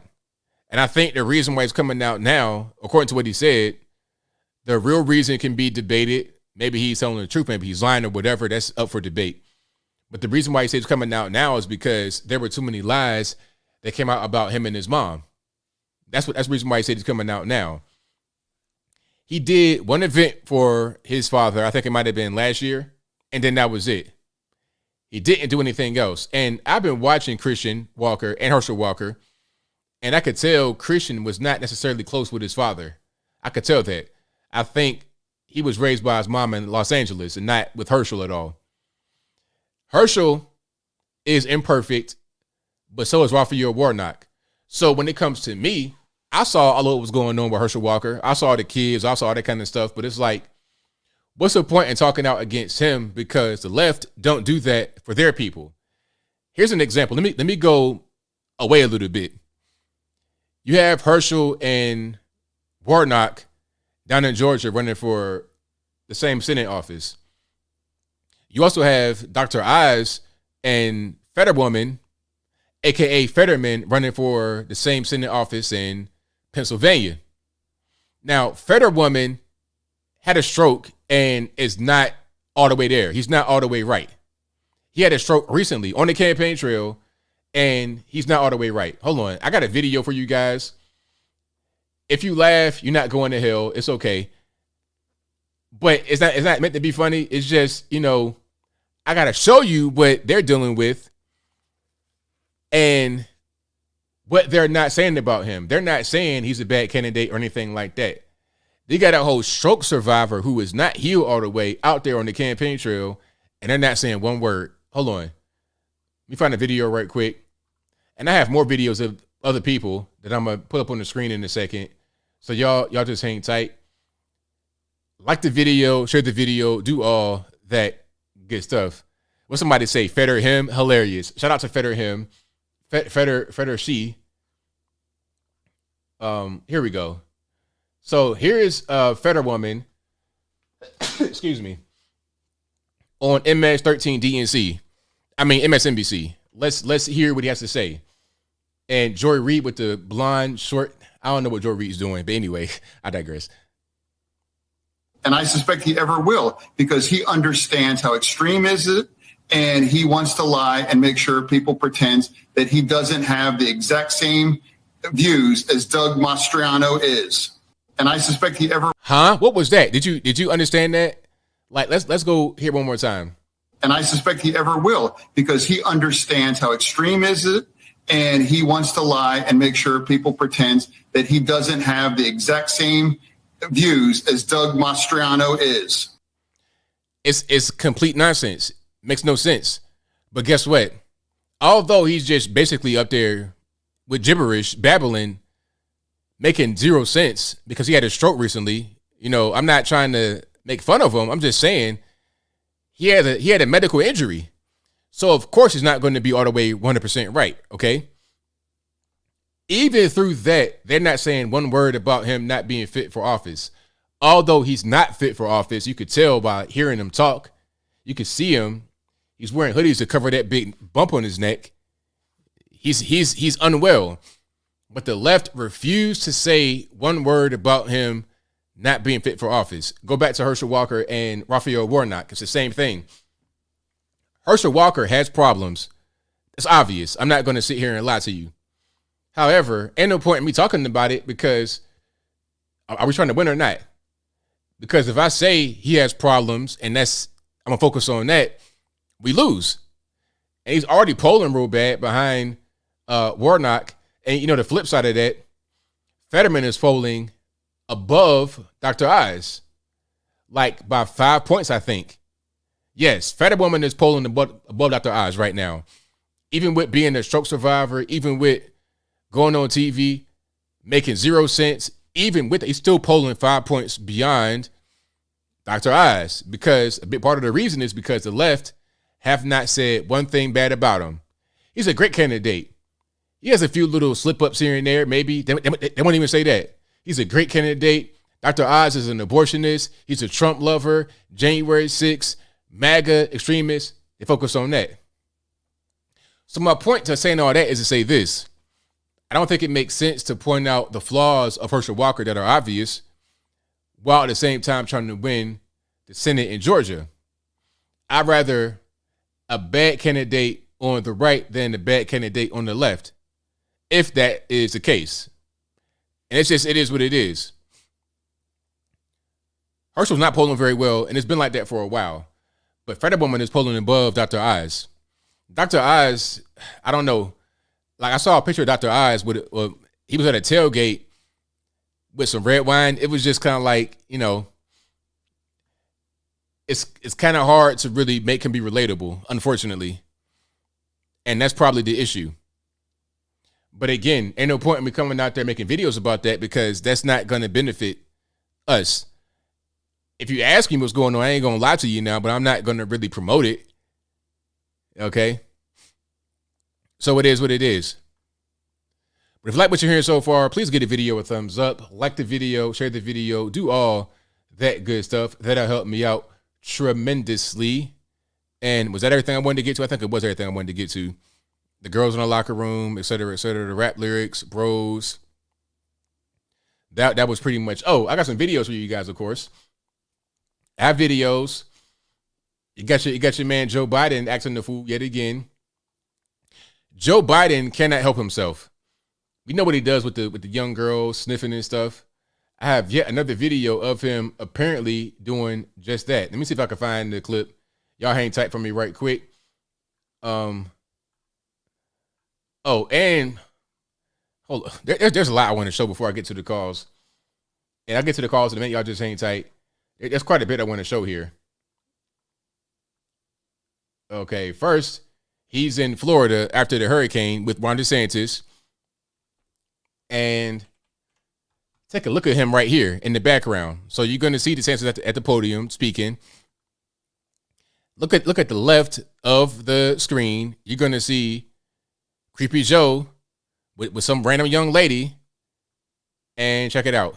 Really significant damage. What's going on right there?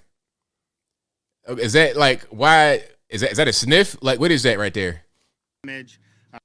Here in Lee County, and there's other places where you have. And man, can't help it.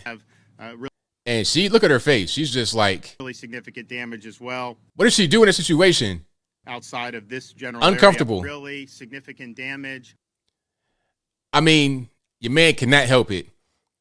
If he wants to sniff, he's going to sniff. What's one thing Joe Biden will do is sniff your girl's hair. So that's just what it is.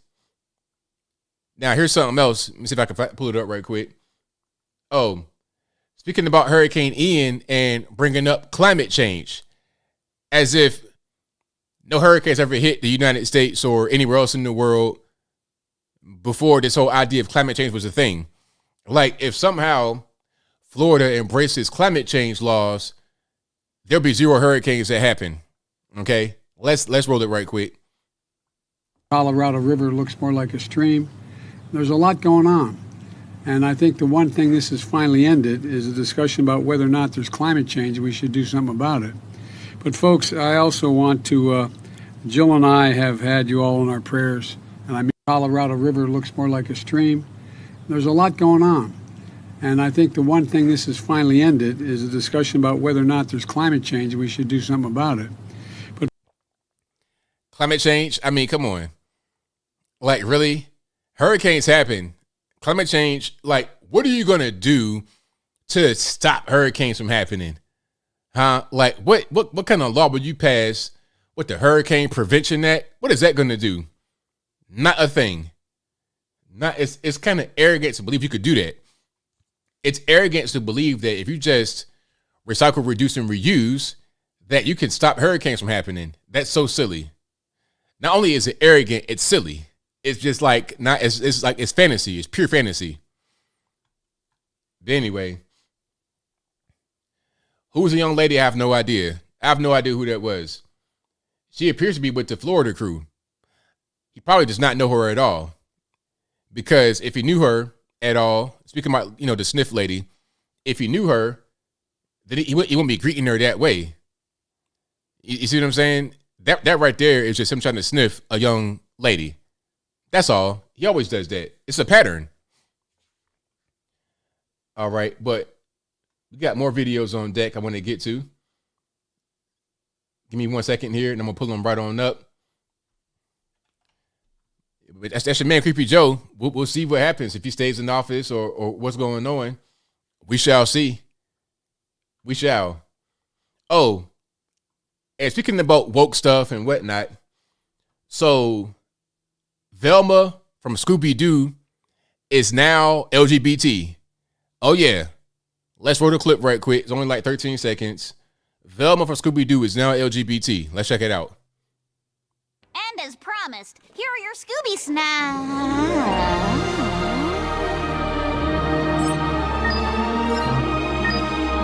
So what's happening right here, if you can't see it, So Velma is oogling upon this young lady, a black woman. You know they got to do that. They got to make her be LGBT and black. That's two birds with one stone. And there's like little graphics coming up on her. She's brilliant, incredible glasses, amazing turtleneck, and loves animals. Right? There's a cat in the background. Jinkies. Why can't they just leave her alone? Maybe she might have been questionable. Maybe you questioned it, but it was never something that was just put out there like that.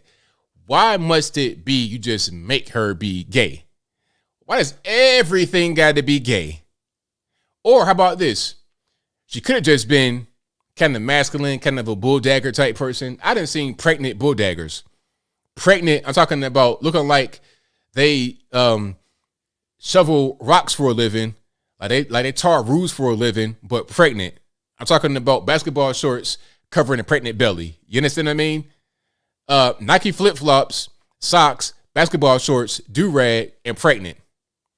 Why can't they just have her have that type of mystique and not put the LGBT label on it? Why? Yeah, it's Hollywood. Yeah, you're right about that. It is Hollywood. So it is what it is. She may have had that type of personality, but never just outwardly gay. So it is what it is. Shaggy will be in Bros too? Probably so. Scooby Pox is hilarious. Shout out to Monkeypox. Oh, Monkeypox, where is that gone anyway? Monkeypox, why is that no longer a thing that's talked about anymore? Is it because they realized who was happening to, where it was coming from, and then also that kids were getting it and dogs were getting it randomly?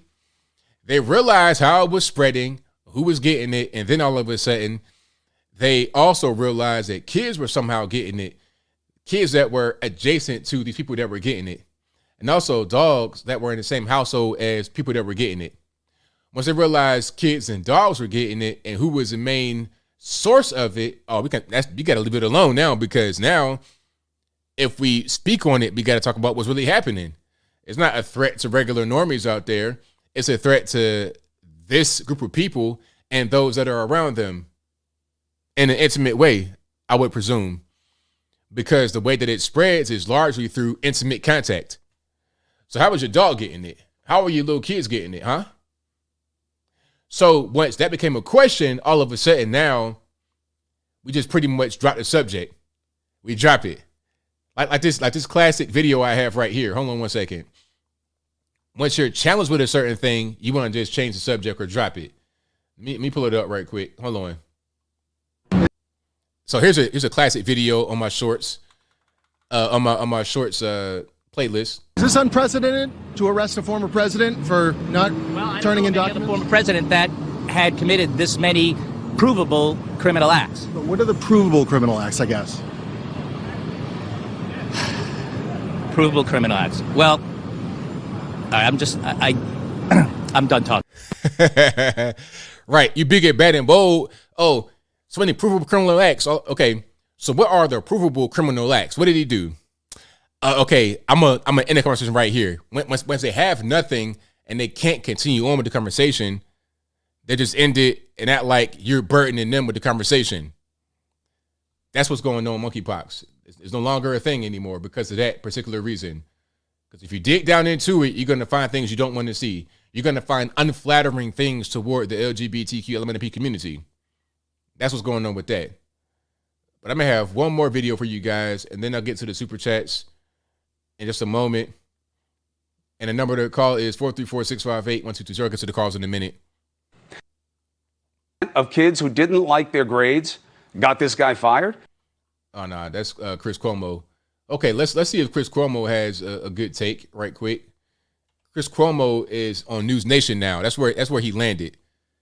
Okay, after he got the boot from CNN, now he's on News Nation. Let's see what he says right here. We got to get together to stop the dumbing down of America, all right? There was a New York Times piece today that is all kinds of wrong. It starts with the headline, okay? Who is to blame? Like it's a gotcha. First, the piece doesn't come close to answering that question, but that's not even the big deal. The piece ignores the real issue. Why are we lowering our standards of achievement in this country? First, it's a culture problem. The New York Times isn't worried that there was no due process afforded to the professor in this. It's organic chem. This is what happens. The university cancels his contract, okay? The stated reason, he did not rise to the standards we require from our teaching faculty. How would they know? According to the piece, there was no real review that included the professor. Just notice of complaints by students on a petition that they circulated when they didn't like their grades. 82 out of 350. Simple math gives us 23% of the class. Wow. 23% of kids who didn't like their grades got this guy fired. Talk about a crowdsourced consequence that doesn't make any sense. And the Times is just okay with it. They just did. Okay, Chris Cuomo, you're doing pretty good right here. I like where you're going. If you could keep this up, then that's good for News Nation. That's good. No more of the CNN crap you were doing. Okay, I don't know if that was him or not. And we saw him on the tape when he was on the bicycle during the bug or whatever. So we'll see if this is really him or not. But that's a pretty good start to your new career over on News Nation. All right, but we'll keep on moving here. But I thought that was pretty interesting to see where he's at now, to see where he landed. I want to see where your man lands. Oh, your man, Stelter went to Howard or somewhere. Not Howard, pardon me. Not Howard. Harvard or somewhere to be like a fellow of journalism, something like that. I forget exactly what his title was. Yeah, that's where he went. And Don Lemon is going to be on Daytime Purgatory over on CNN. You won't see him anymore, I don't think, because who's going to be on a daytime talk show that is of relevance on CNN? I mean, I'm thinking about like Rachel Ray, people like that, cooking people. You know, you're going to be selling HGTV. You're going to be selling HSN stuff. You're going to be selling eyeglasses on HSN during daytime on CNN. But anyway, Harvard, thank you, 007 girl.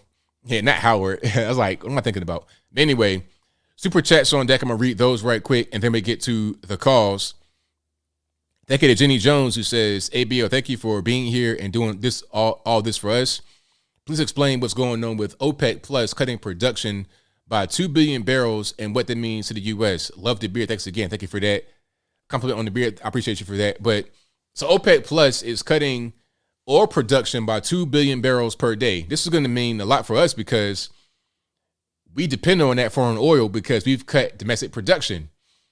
We cut domestic production by 1 billion barrels per day ever since Biden came in office because green energy or whatever. But as a result of us cutting production, we now depend on foreign oil more.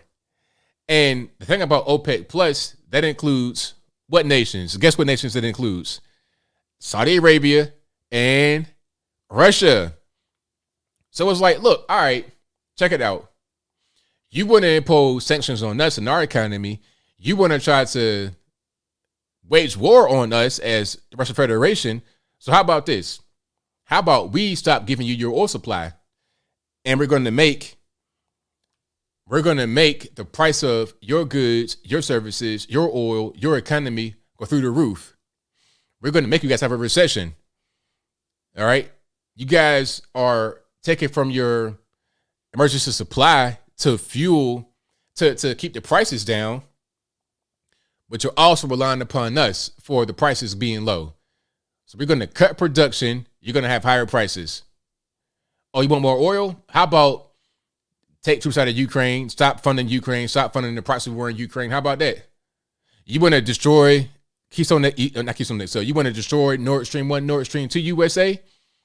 We saw you in the Baltic Sea with your helicopters and your war boats. We saw you in the Baltic Sea. You guys hit Nord 1 and Nord 2. You guys, when they cut our ability to supply Germany with oil, with natural gas. So we're not going to be able to give you this high production level we were giving you before. So you want to play, let's play. That's all it is. It ain't nothing other than just a continued piece of warfare. And I can't blame them. I can't blame them at all for that. It makes sense. So we'll see what happens. We'll see what happens when you start to feel it for real. It'll probably be right around midterm time. You'll feel it. Maybe not necessarily right now, but midterm time you'll feel it because there will be no more oil in the reserves. It'll probably get drained to zero. No more oil reserves.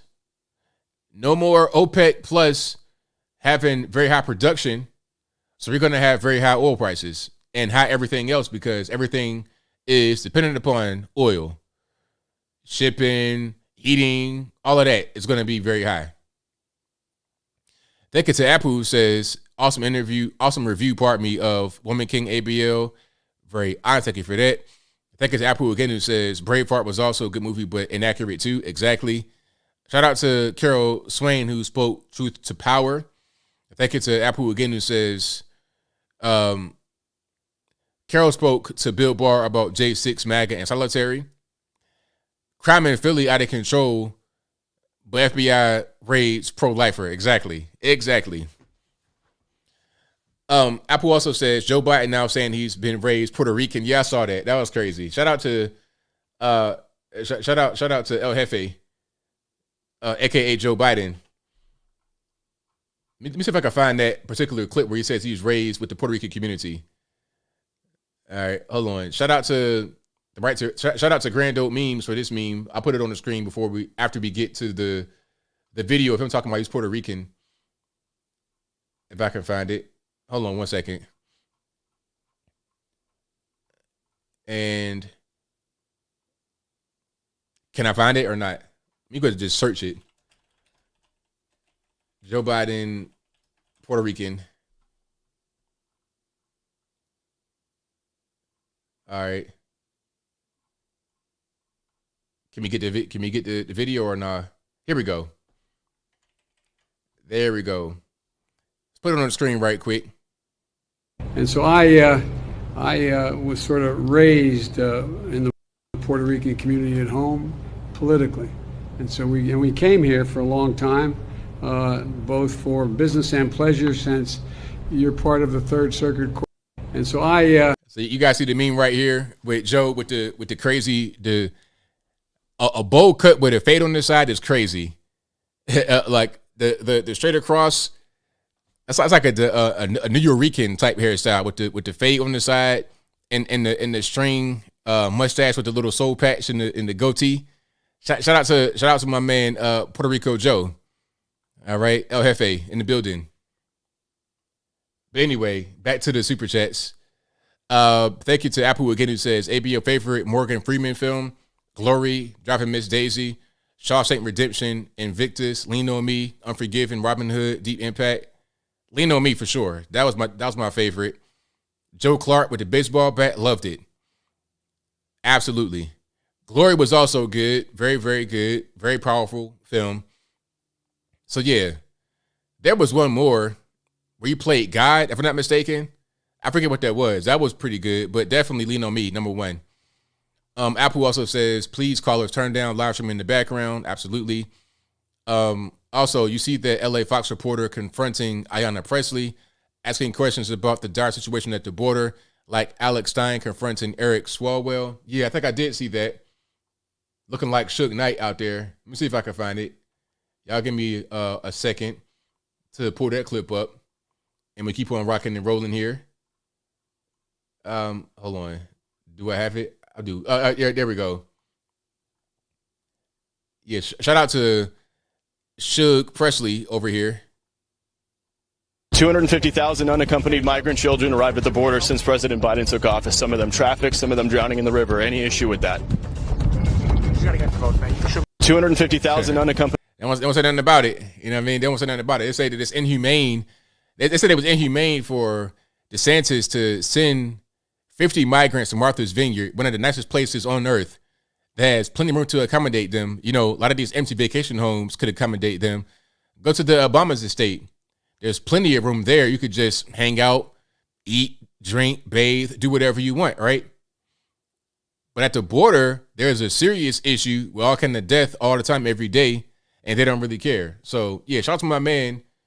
That's a Bill Malugin for confronting Suge Presley. All right, let's keep on rolling here.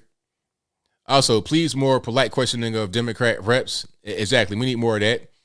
Thank you to Silas Larson, who says, how do you sniff out a racist? Ask them to say everyone's life matters. If they won't say it, you likely have caught one, unless they're a nihilist. Where no lives matter, right? Jesse Judas says, the Almighty God, U.S. help us. Michael Critchlow says, unborn lives matter. Thank you for that. Unborn lives matter. Thank you to Jim Adams, who says, really enjoy your channel, ABL. Thank you for that. I appreciate you, boss.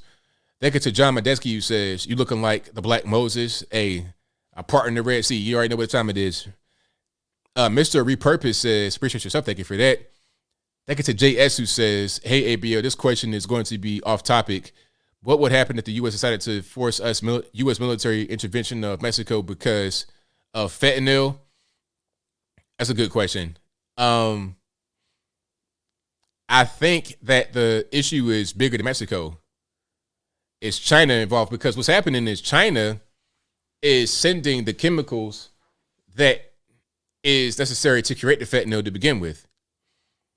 And what's fueling the fentanyl crisis is the demand for it in the U.S. And ultimately, you could trace it back to the big pharma company. So if we're not going to get to the root of the issue, then we're going to have a serious problem trying to solve it. Excuse me. The issue is big pharma creating all these drugs that then we get hooked on. That's what it's about, in my opinion. Red, White, and Blue, thank you for this, says, quote, Dr. Strangelove, unquote, please review it, Kubrick nuclear film. I'll check it out. Dent Machine Company says, Gage Grosskreutz, a guy who got popped by your man, Cal Rittenhouse. His arm was looking like spaghetti. He wants to change his name because he says he's tired of threats from right-wing lunatics. Well, hey, man, you know, when you go out there and you just attack regular normies, innocent people, things happen. At least you ain't dead. Your arm is dead, but you're not dead. But we'll continue. Thank you to Bob K. MIT, who says it's not good enough to just acknowledge LGBT. You must promote it now or you're the enemy. Exactly. Exactly. A Dent Machine Company says China starts enforcing zero crudy policy with machine guns at an airport in Yunnan. Check your email. I saw that. I saw the enforcement. I got it. Matter of fact, I saved it on my Twitter. I'm gonna pull it up right quick. Let me go to it right quick. But yeah, China don't care. Like China, they have people take their freedom for granted in the United States. China, I mean, freedom is like a joke over there. You have the illusion of freedom at best. At best. Let me see if I can find that particular clip. Here we go. I got it. So there's a caption on this video. It says, China starts enforcing its zero COVID policy with machine guns at, you see I didn't pronounce that. How you pronounce that?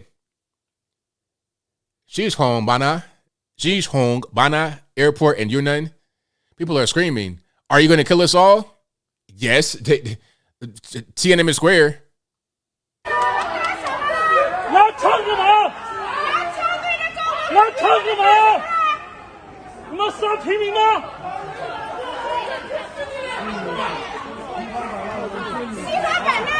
So the big whites got the machine guns. They ready to go.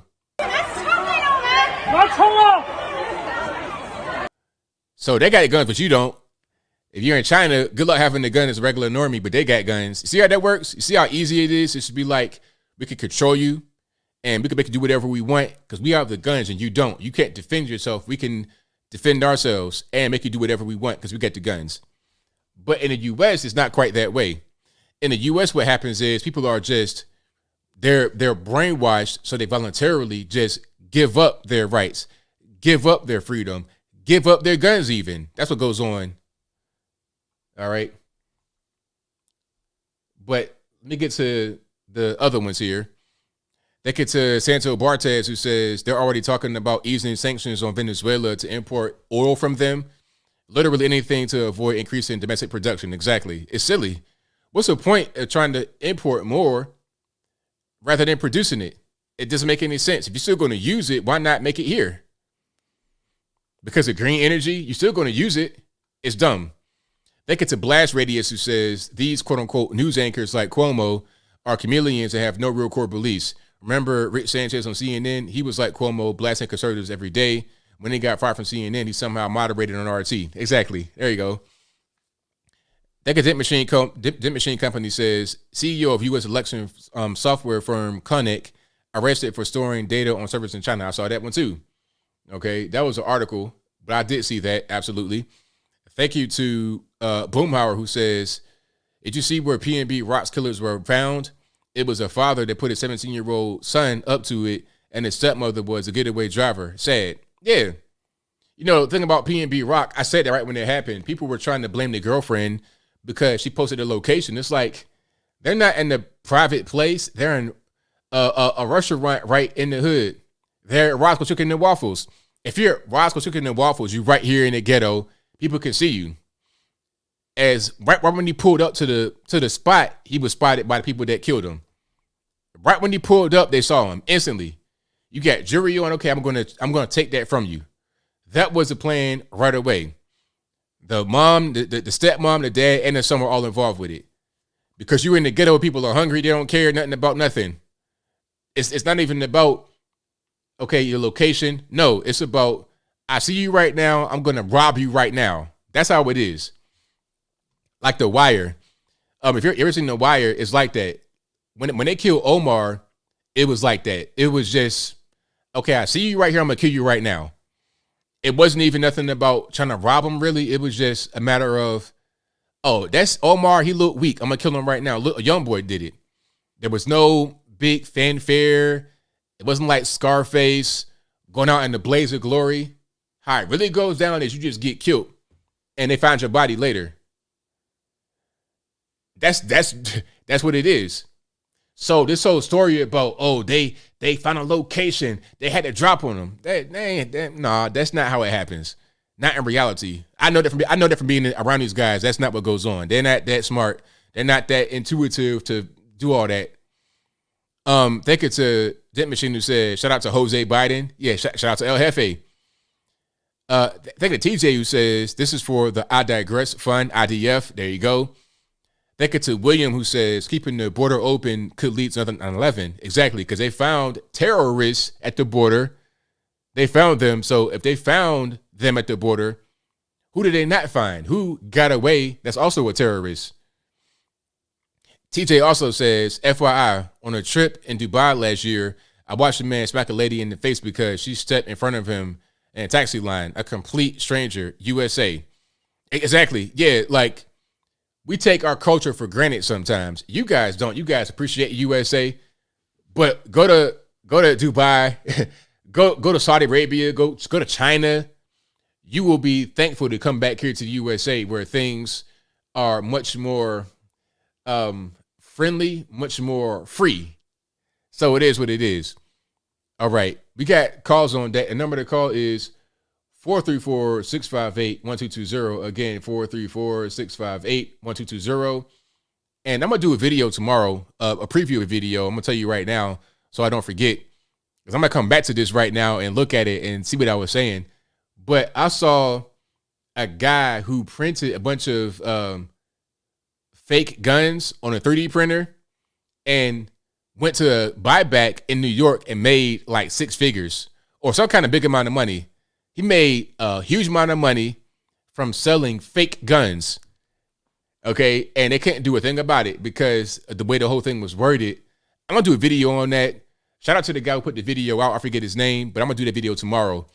But right now it's time for the calls. And the number to call is 434-658-1220.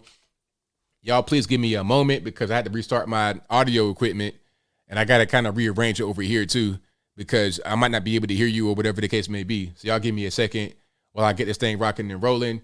There's also an email in the description box if you want to be right here in the bottom left-hand corner of the screen talking about whatever's going on that's some kind of way related to what I got happening right now.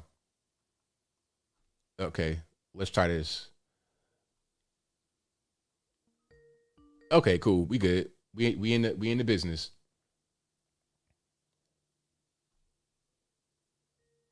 So let's go 470. You're on the line with my speaker too. Oh, hey, Anthony. Hey, it's Greg from Atlanta. How are you doing, sir? It's all good, man. What's happening? Yeah, well, I haven't gotten shot today, so it's a great day so far. There you go. Yeah, man. Yeah, I really like your show. It's really good tonight. Yeah, I like what you said about Candace Owens and Kanye West wearing the White Lives Matter T-shirts. That's hilarious. Hilarious. Fantastic. Yeah, it is. It is. And it really reveals the racism of a lot of people that hate white people, you know. Right, because it's like, what's the actual issue with the shirt? I mean, is it not true? Do white lives not matter? I mean, people really just melted down over that shirt. It was crazy to see.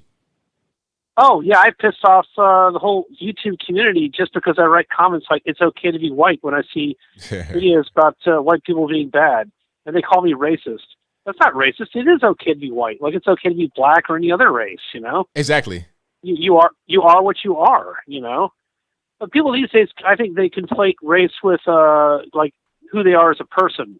And it's not. It's who you are physically. It's not who you are as a person, what you do, and how you treat people. You know, and I don't vote a certain way because I'm white. You know, it's just stupid. I'm just tired of all this racial politics that's going on these days. It's become worse and worse since 2016. What's your take, man? Yeah, I mean, it's been getting crazy because of the media. They're trying to stoke all the racial division for their own purposes, for voting purposes, maybe even to destabilize certain cities. Because right when the whole thing with Freddie Gray, Michael Brown was happening, I remember seeing it come to a head where the news people were like outnumbering the rioters, and they were just hungry for a riot to pop off. It was like they almost wanted to start the riot themselves so they'd be able to cover it and get that attention, because all eyes were on the riots at the time. So it was like, okay, we don't have any more news to cover. Let's cover this riot that's right here that is not even happened yet. It was really crazy to see. And I think ever since then, they've been incentivized to start that kind of stuff. Yeah, I'd really like to commend you also for standing up for white people in the past. I've been watching you for at least 3.5, 4 years now, because no one else is really. Very, very few people stand up for white people. You know, it's like these days it's okay to bash white people. You know, it's considered acceptable not only amongst people that are non-white, but among white people, because a lot of white people these days feel guilt for slavery from 157 years ago. It's ridiculous. Yeah, it's crazy. It's really a shame. It's like, whoever you are, just be yourself, you know. And people nowadays, they're so ashamed to be who they are. They gotta be something else. Like, okay, I'm ashamed to be a heterosexual white male. Now I gotta be LGBTQ element of P. I gotta be a furry. I gotta be this, that, and the third, rather than just being who God made you to be. Yeah, I mean, I say I'm proud to be white and I'm proud to be male, but it doesn't mean I think my race or my sex is superior to other races or, you know, women. It just means I'm proud to be who I am. You know, every race is proud to be who they are, accepted to be for being proud of who they are, except for white people. These days we're supposed to feel shame. And to say I'm okay to be white means that I don't feel shame for being white, you know? That's right. You know, slavery is a bad thing. Slavery exists among, you know, white people. White people enslaved other people. Over 12 million people were slaves under in the Third Reich, under the Nazis. But nobody ever talks about that because it can't be used for political purposes. Exactly. Kind of sweep that one under the rug and forget about it. But they emphasize slavery so much since the 2016 election and white versus black problems because it's political and it gains traction and it can be used for political purposes. It's for, you know, for propaganda reasons as well. It's terrible. You know, we should remember the past but not live in it. You know, learn from it but not live in it. You know, it's a long time ago. You know. Exactly. We need to move on. You know, I think you agree with me. You know. I'm right there with you, 100%. Yeah. So anyway, thanks very much for taking my call. Appreciate it. I love your show as always, and I'll continue to support you. Stay in good health, and we'll talk soon. Thank you for the call, man. I appreciate you. Thanks. Bye. All right, shout out to the caller. Yeah, people are so afraid to be who they are. They're afraid to be straight. They're afraid to be white. They're afraid to be just a regular normie male. They got to create other kind of identities to identify with to fit into society, and it's really a shame. It shouldn't be that way at all. And the number to call, 434-658-1220. Let's go to 262. You can allow him to speak it to. This is CJ. All right, man. What's going on? Not much. I've just been watching a lot of this these SJW campaigns, and they are so bizarre to me. Like that White Lives Matter, was that in France that they did that? Yeah, that was in France. Well, that's not even a melting pot country. I don't think they'd go to Chicago and do that. I mean, they could. I mean, I wouldn't put it past Kanye to do something like that. But and then I've been doing a lot of research online with American history, and a lot of these hate groups that get so much publicity, they never say that there were other hate groups that had more money than them, therefore more control. Hello, are you there, caller? You cutting out? All right, so I can't hear you. I can't hear you, boss. Can you hear me now? I hear you now. Yeah, a lot of these hate groups you hear about a lot on TV. There were other hate groups before them that hated on them. You know what I mean? Right. But it's kind of like the golden rule. He who has the gold makes all the rules. And you might as well just buy a T-shirt that says, I support the current thing. You know what I mean? Right. Exactly. And they put these subliminals. I think I've watched your show enough where you've talked about Mark Dice. Yes. He tries to uncover, I have his book, but I haven't read it, but I watch his podcast where he tries to uncover where they put these subliminals in our programming. And it's kind of disturbing to me. It's getting increasingly disturbing, I think. But I appreciate your channel and how you bring it to the public's attention. And that Mark Dice, he'd be a really good partner in crime for you, the two of you together, to kind of expose how we're turning into an America. It's making the old America further and further out of reach for us, you know? Right on. Absolutely. Some of the old values. So I just wanted to call and say thank you for all the hard work you do. Thank you for the call, man. I appreciate you. Right on. All right. Bye-bye. Shout out to the caller. Good call. Let's go to 424 on the line. Who am I speaking to? This is Dave in LA. All righty. What's happening? Well, ABL, tonight I want to talk about the Vermont transgender sports team where the girls weren't allowed to use the women's locker room. You talked about that earlier, right? Yes. So I'd like to say, people, we need to start to speak out against transgender rights. Now, there's something you'll never hear anybody say. Nobody would have the courage to say it's enough. Just say no to transgender rights because you don't want to be called a transgender phobic. You don't want to be a meanie. So you say, well, that's okay. I have no problem with it. And think of all the women, all the liberal woke women who said, I'm fine with transgender. They can do what they want. And that's true, except now you've got that Leah Thompson who's swimming in the women's category. So you have women that aren't winning and they're not going to be getting endorsements and they're not going to be able to win as a result. But you're fine with it. You don't want to speak out against it.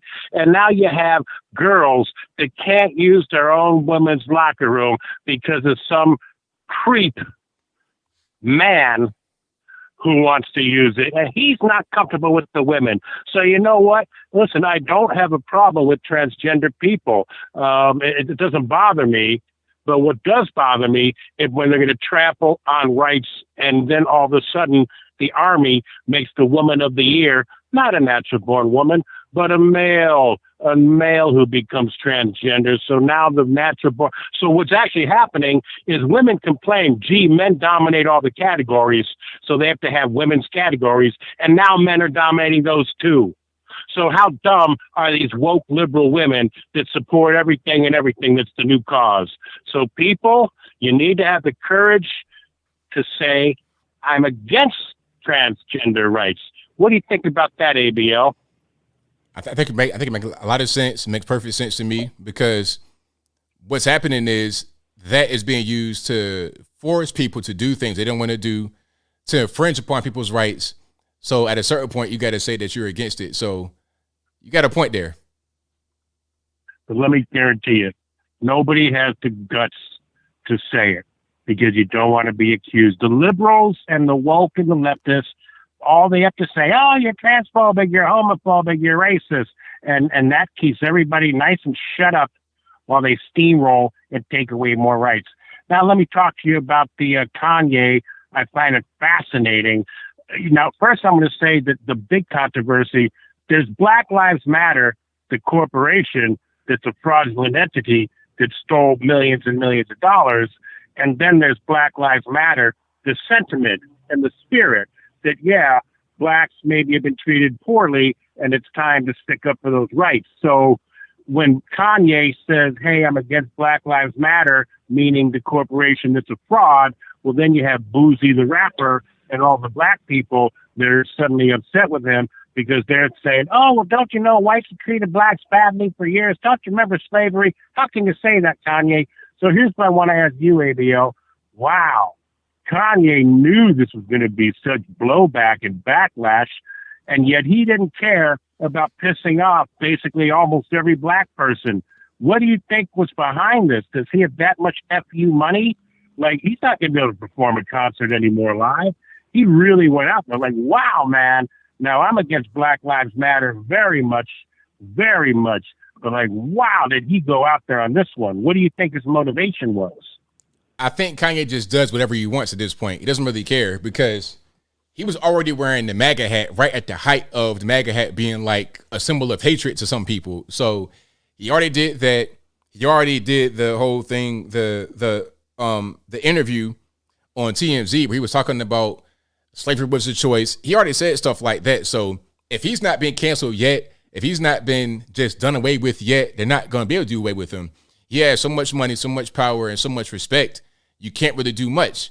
I saw an interview today where P. Diddy, Puff Daddy, whatever you want to call him, kind of defended him on the air. So you can't really cancel Kanye West. He's kind of cancel proof because of who he is and what he's done and just how he behaves. You can't really do too much. Well, then good for him, man. He's totally amazing because he knew he would lose so much black support, but yet he said the right thing. If you're going to get mad at White Lives Matter, you're basically being a racist. Everybody that's against it is basically being a racist. So I'll let you take some other calls, but God bless Kanye West. I don't know much about his music. I don't really care about him as a rapper, but man, as an activist, he is awesome. Thank you for the call, man. I appreciate you. Thank you. Yeah, Puff went on the Breakfast Club and was kind of defending him a little bit. Not all the way, but more than what you would expect from most of these leftist people. He definitely, kind of jumped out there and said, boy, he's a free thinker, all this and that. So I was like, okay, well, hey, there you go. Shout out to Puff. And I don't call him Diddy, but I call him Puff. That's how I was introduced to Puff Daddy back when I was a young man. So that's why I'm going to know him as. 423 on the line I'm speaking to. Hi, Mr. Logan. This is Brian Wallen. First time caller. Glad to talk to you, sir. Well, thank you for the call. What's happening? Well, I was giving some thought to this recent controversy with Herschel Walker, and I'm sure, of course, you know by now the abortion scandal and the get well soon call, etc. Yeah. And there's some things about it that don't make sense to me. Now, I might change my mind in days to come if more evidence was to show up, but starting with the abortion card, like if you were going to write an abortion, well, not you personally, I mean Herschel Walker when I say you. All right, well, if you're going to write an abortion card, why would you ever put both your first and last name and your number on that thing? Doesn't that seem like something you'd want to keep a secret? It seems kind of strange because why would you even do that? It's like the person should know who it's coming from, so why put your first, last, and number on it? It's kind of weird. Yeah, that's kind of like when Tiger Woods left his actual name on his mistress's voicemail, and then you know what happened from there. So that's the weird part to me. Plus, if it's odd to me also that they have the card for him saying speedy recovery, get well soon, etc. but they don't have the actual woman coming forward and saying, yes, Herschel Walker paid me for an abortion. Allegedly, I don't know for a fact. And let me put emphasis on that. So that seems odd to me too. Yeah, it does. The whole thing is pretty strange. But I've thought about it recently in between him and Rafael Warnock. I don't like some of the allegations that come out, but I think it's a safer bet to say I still have more of support of Herschel Walker, because I already know with Rafael Warnock that he's just going to imitate the policies and the agendas of liberal Washington in the state of Georgia. And I've seen how that's worked out across the country. Like they say, red flight. You got people leaving to go to Florida constantly, moving out of these cities. I don't want to see that imitated. I'd rather take my chances with Herschel. Yeah, that makes sense. I mean, I think people think that same way, usually on the right, but some people, when they see some of the stuff that's coming out, they get kind of scared. It gives them pause, and then that's a reason to maybe just not be motivated to go out there and vote, which is unfortunate, because like you say, the alternative to Herschel Walker is not good at all. You're gonna have just left stuff in Georgia, and you don't want that. Yes, I definitely don't. I think that'd be disastrous here in the state of Georgia, because the rural culture that we have and the and that Southern hospitality we're known for, and plus, I don't know how this is going to come off, but we have the people around here that do love their firearms, and they do recite it religiously. This is for safety. This is for hunting. I will protect my family. It's kind of like that movie Full Metal Jacket. This is my rifle. This is my gun. I must shoot straight. They're kind of like that. Yes. You know, they're dedicated to it. And I don't think the cultures of, I will protect myself versus I can steal up to $1,000 a day out of your store are going to go well together. Yeah, that's going to be a bad clash, very bad. So it's best that he doesn't try to go down that road, or better yet, we shouldn't have the guy in office to begin with, so he can't even try to do it, because that's going to be a bad outcome if that were to happen. I think I'm going to vote for Herschel Walker, just because if we history showed us, I feel like history showed us between Trump and Biden that if you make this into who's a nicer, sweeter person than the other, you're going to end up with Biden again. I'd rather have somebody that's a little bit arrogant and got things done. Exactly. I agree with you 100%. All right. Thank you very much, sir. Thank you for the call. Appreciate it. All right. Bye. Very good call. Very good points that were made there. Shout out to him. All right, Matt, what's happening? ABL, what's going on, man? Ain't too much, man. Chilling. Good. I haven't talked to you in a while. How you been? Oh, everything's been all right, man. Can't complain at all. How about yourself? I've been busy with work and everything, and getting ready for the end of the world. That guy before me seemed really nice. Yeah, I'd definitely vote for Herschel Walker. And you know what I mean? Like, it's kind of like on the Titanic and just being like, well, we're all going down anyway. I'm not going to look for a flotation device. What did you think about Joe Biden's comments about, it seems to be in vogue to say, you don't need the Second Amendment because we've got fighter jets. What did you think of that? It was kind of threatening. Yeah. It's like, look, you guys not going to win anyway, because we got nukes, we got fighter jets. You guys stand no chance. So just ain't no point, man. Just give up. Yeah. There's a lot of black pilling going on, and it's working. But I was thinking about what he was saying, and, I mean, I was in the military, and we trained guardsmen every week. And a lot of times when you look at who the military is right now, about half of them are deployed, and then the other half of them are here, but they're only in support roles.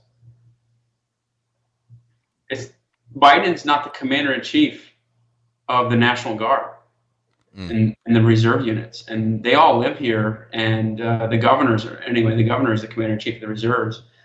and they've got fighter jets, and they're not just gonna. I mean, they couldn't convince I think it was the Kentucky National Guard to take the COVID shot, let alone the reserves.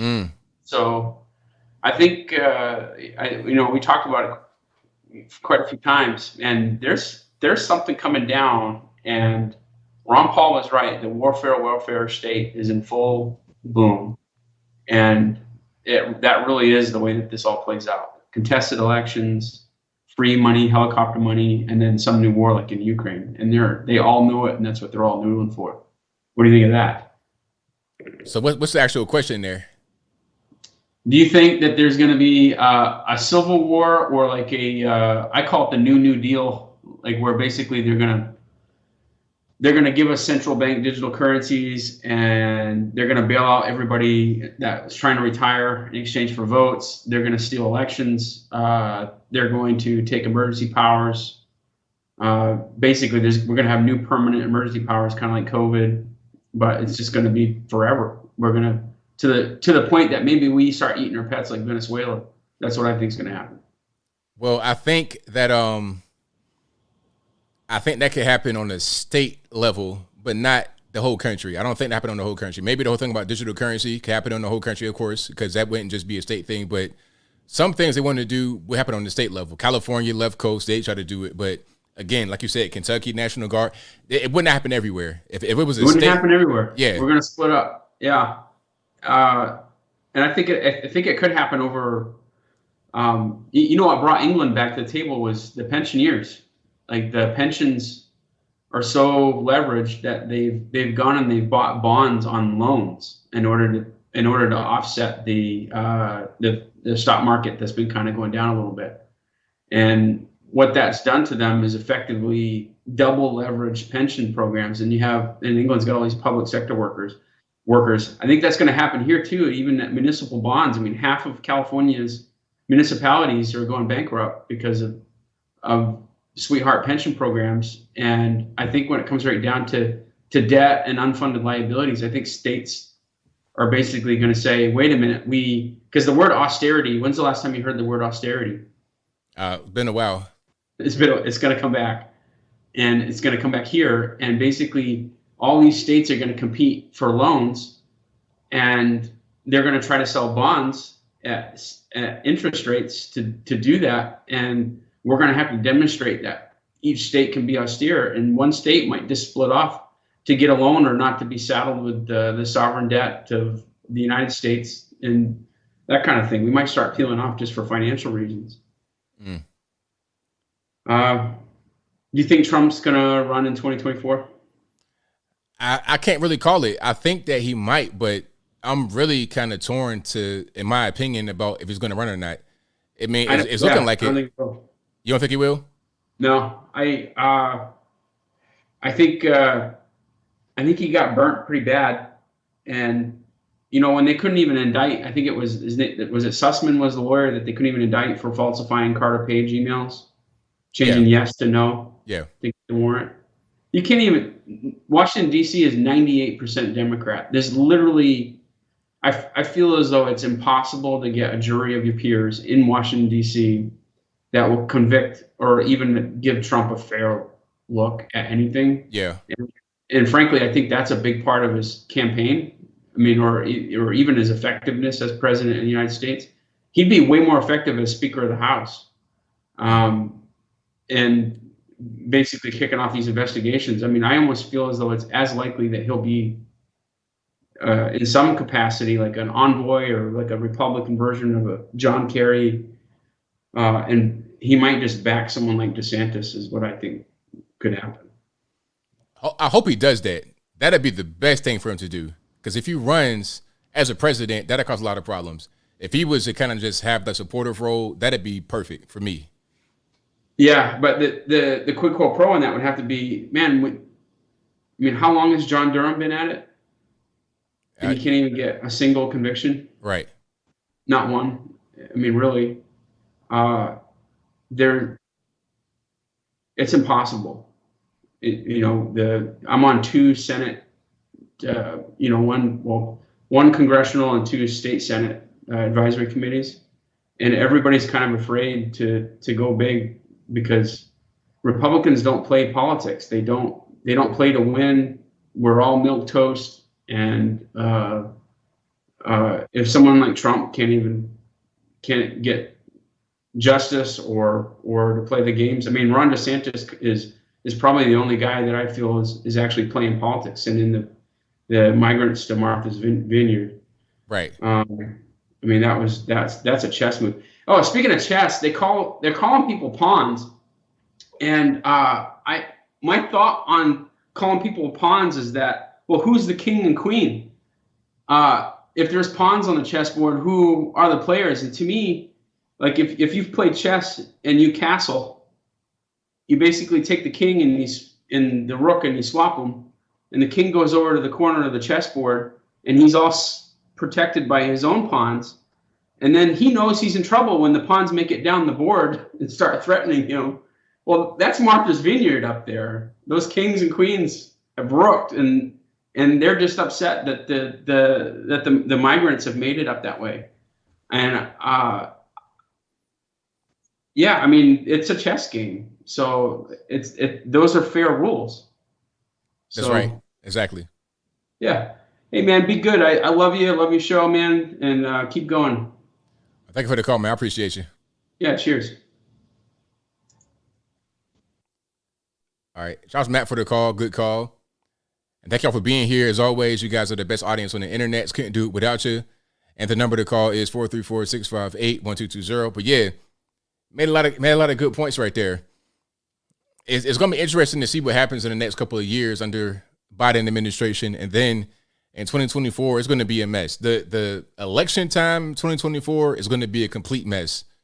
The midterms have been crazy because all this stuff going on. But 2024, starting next year, right after the midterms, you're going to have 2024 starting.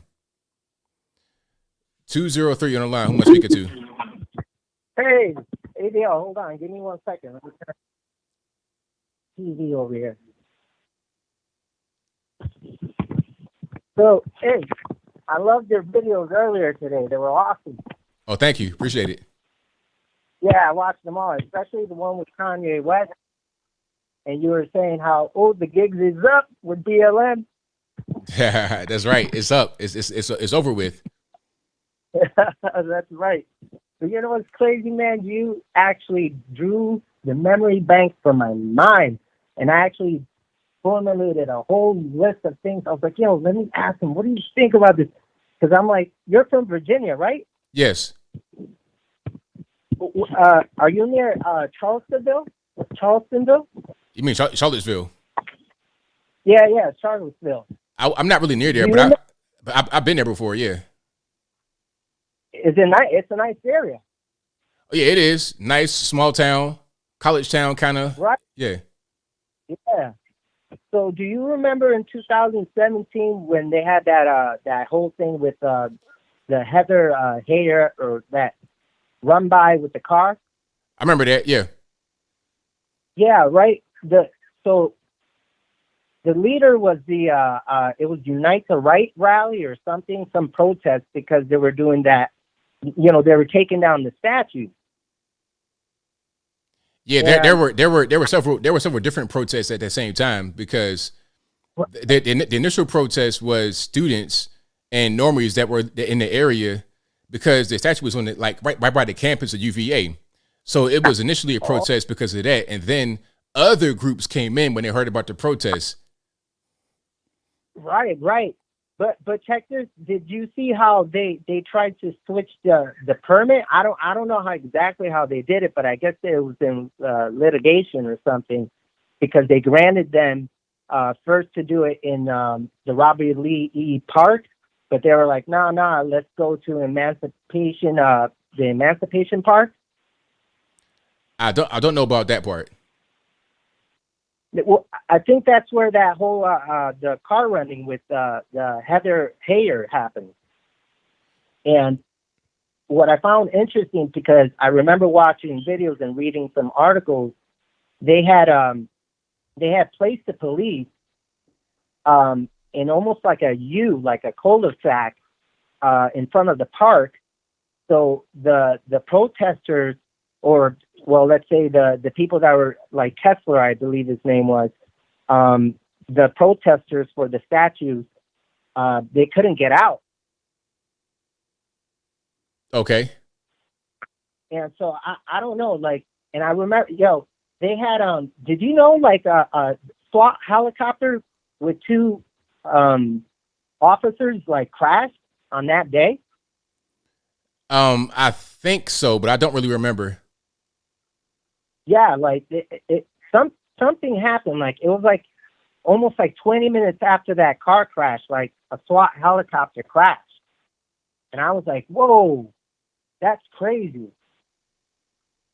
Yeah. And then you had, and I think the people that you were saying that were coming in were actually, they were bussed in because they had photographs and some videos of these people coming out with like BLM, Antifa, and like even KKK shirts coming out. And I think those are the people that went and attacked. Okay. Or the counter. I don't know. But I find it very strange that all those things would happen simultaneously. I was like, what? But with that video, it brought me back, man, where I was watching today from you. I was like, oh my goodness, this all makes sense. And then you know what? They also had, they came back like 3 days later after the protest.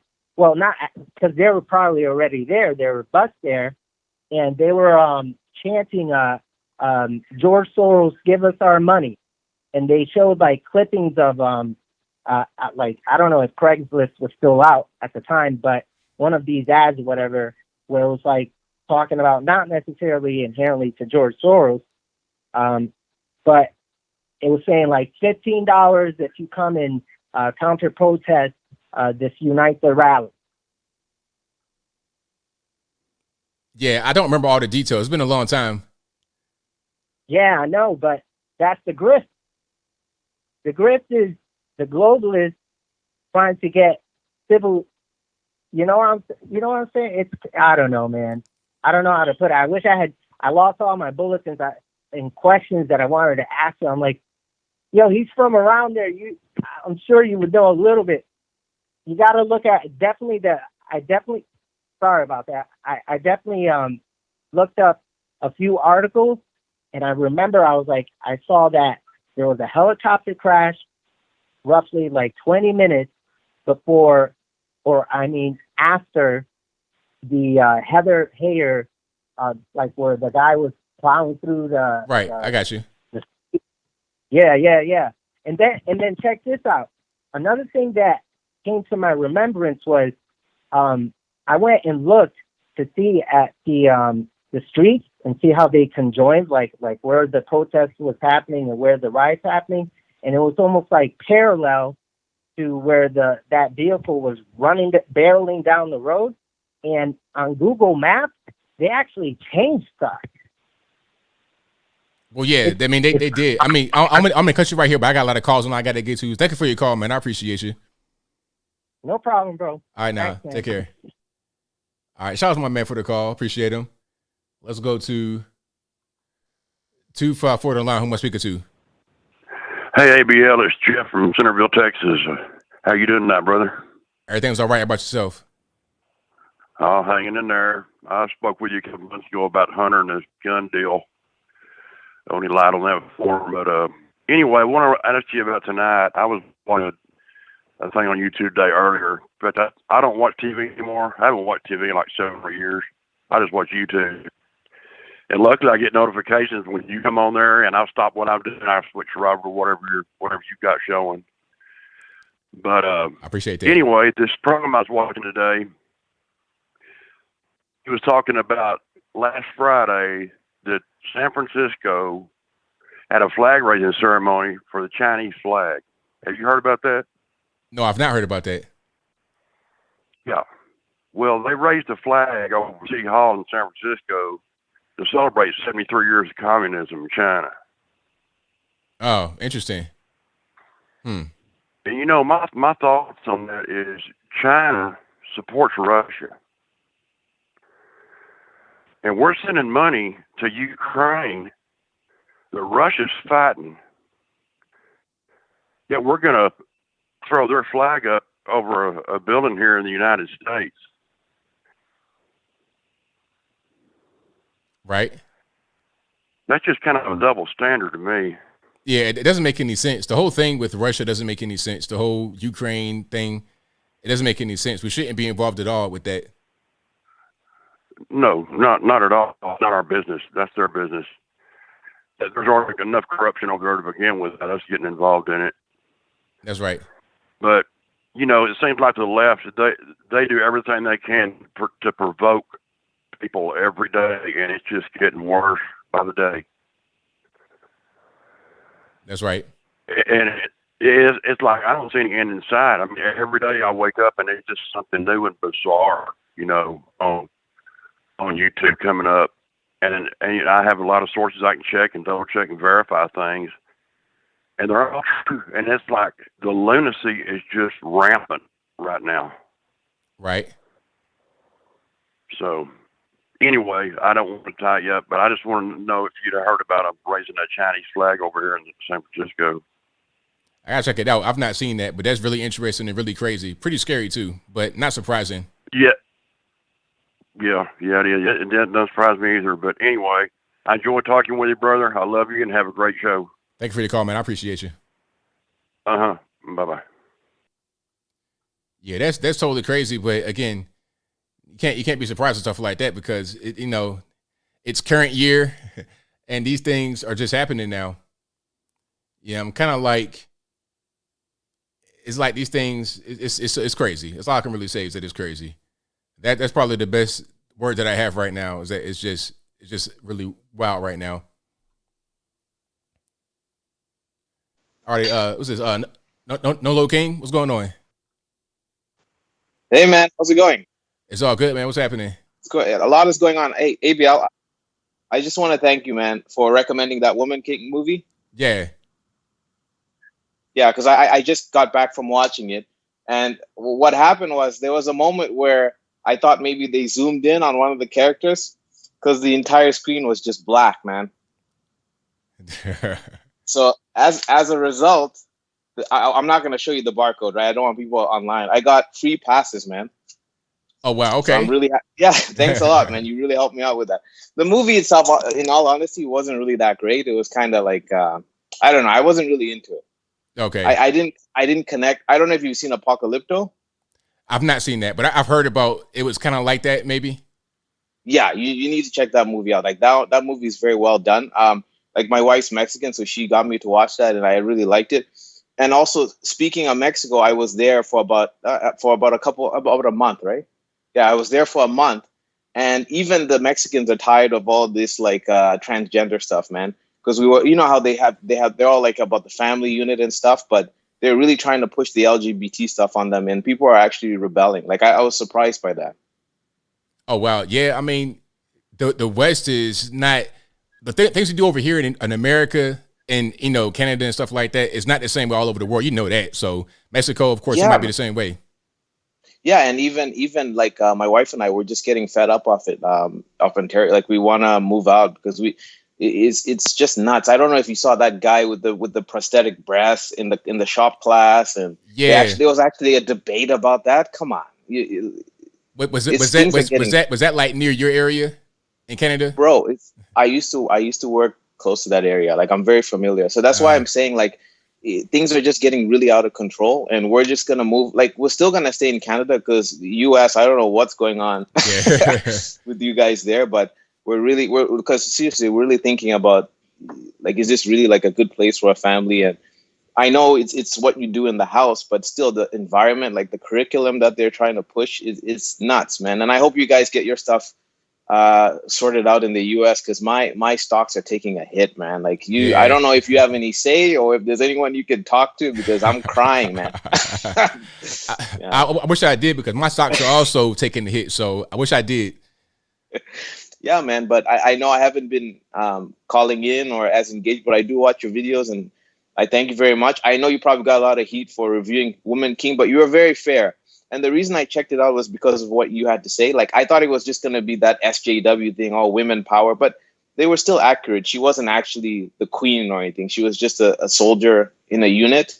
And they made it very clear that the king, because I can't stand that when they make movies about, you know, I was born in Zimbabwe, right? When they make stuff about Africa and then they like, you know, like Coming to America, that was one of my favorite movies. And the sequel was just so pathetic, man. Right. It didn't have the heart and the soul as the first one. So I really appreciate you being fair and balanced, right? And I'm sure a lot of people would disagree with you, but I think people should just, it really taught me that you should check these things out, right? Really see it for yourself and make a judgment there.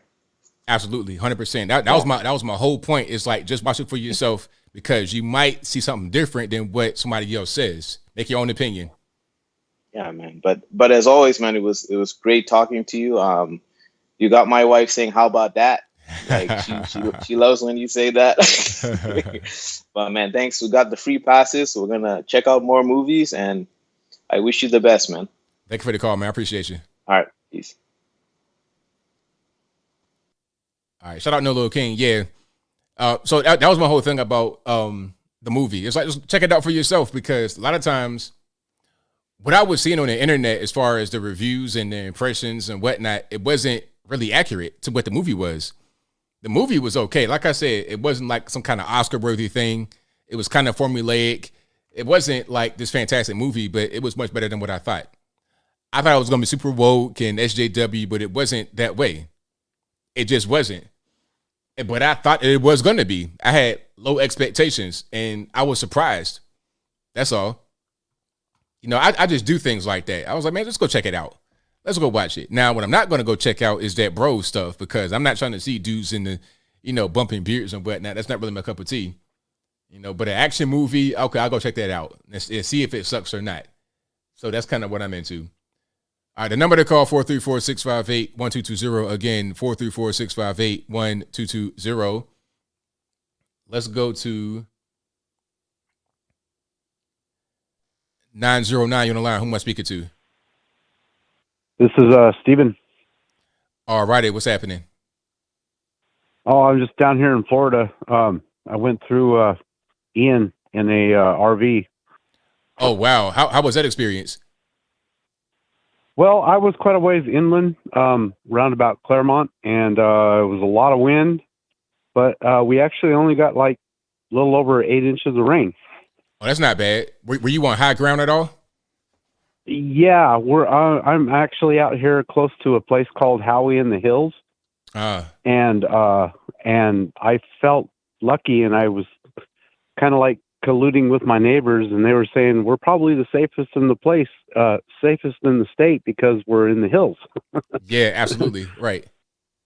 Yeah, so we didn't get any flooding, and anyway, made it through it. So, well, that's good. Glad you made it.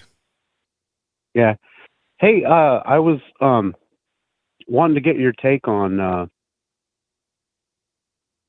this Ukraine thing.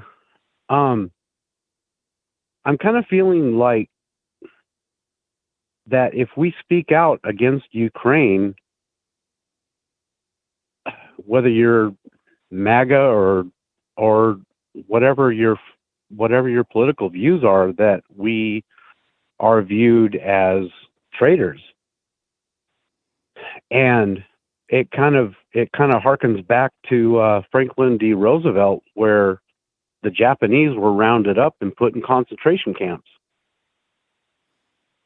Yeah, I mean, so you think that could be the whole thing about trying to label quote unquote MAGA supporters or whatever, trying to put that label on us and then round us up? Is that kind of like the thought process? Right. Yeah, and I was wondering what you kind of think going forward from here.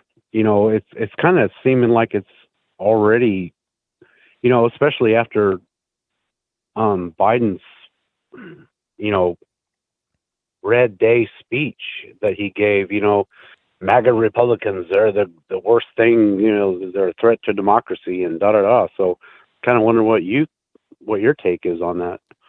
Well, what I think is that what he was saying was more of a political thing, just trying to make us be the enemy for midterms. It's like, okay, we're going to go out there and fight against MAGA Republicans. I've seen ads with him talking like that, where it's like a fundraiser ad of him talking that way. So that's probably for that reason. But as far as trying to run us up opponents at camps, one thing that we have that they did not have during the concentration camp with the Japanese, and one thing that we have is our guns. A lot of us quote unquote MAGA supporters have our weapons. So to just round us up, I'm not sure that's really going to work when you're talking to people that have arms and they can defend themselves. So I don't really see that going too well. I think it's more of a political thing to make us be the enemy so they can vote against us. All I got to do is just say the magic word, MAGA, extremists, and people that are trained will just kind of like clap like seals and do as told whenever they hear that magic word. Yeah, and I read a couple of articles up on it in the past few days, and one of the things that was noted in one of the articles was that the Japanese voluntarily gave up their weapons that they had leading up to their internment. Right. Yeah, exactly. And you can't do that. And they're trying to get us to do that over here. They're trying to get us to do the whole gun buyback thing. They're trying to make that happen. But I think people are not starting. I think people realize that you got to have your weapons. We see what's going on around us. We see the government encroachment upon our lives.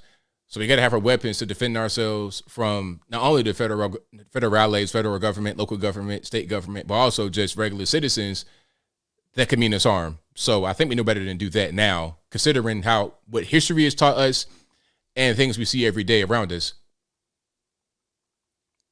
Right. Yeah. And history has told us, that a weak, unarmed population is, dead as prey. So, that's right.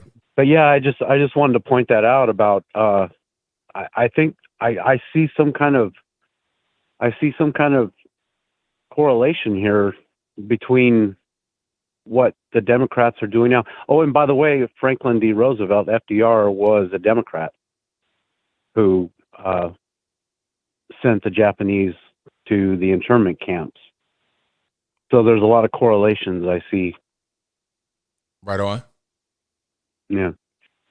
Okay. So yeah, I just wanted to point that out. So thanks, ABL. Love your show. Thank you for the call, man. I appreciate you. Okay. Thank you. All right. Shout out to the callers. 773 in the line I'm speaking to. ABL, it's your retired Chicago police officer friend. How are you? Everything's all right. Can't complain. It's good. ABL, that thing about San Francisco raising the Chinese flag, I looked and here's a small quote. The hoisting of the Chinese flag was a heartfelt expression of friendship. Wow. I mean, yeah, a heartfelt expression of friendship. What I think is that the left, some of the left, just really has rose-colored glasses on and wants to go towards communism and socialism.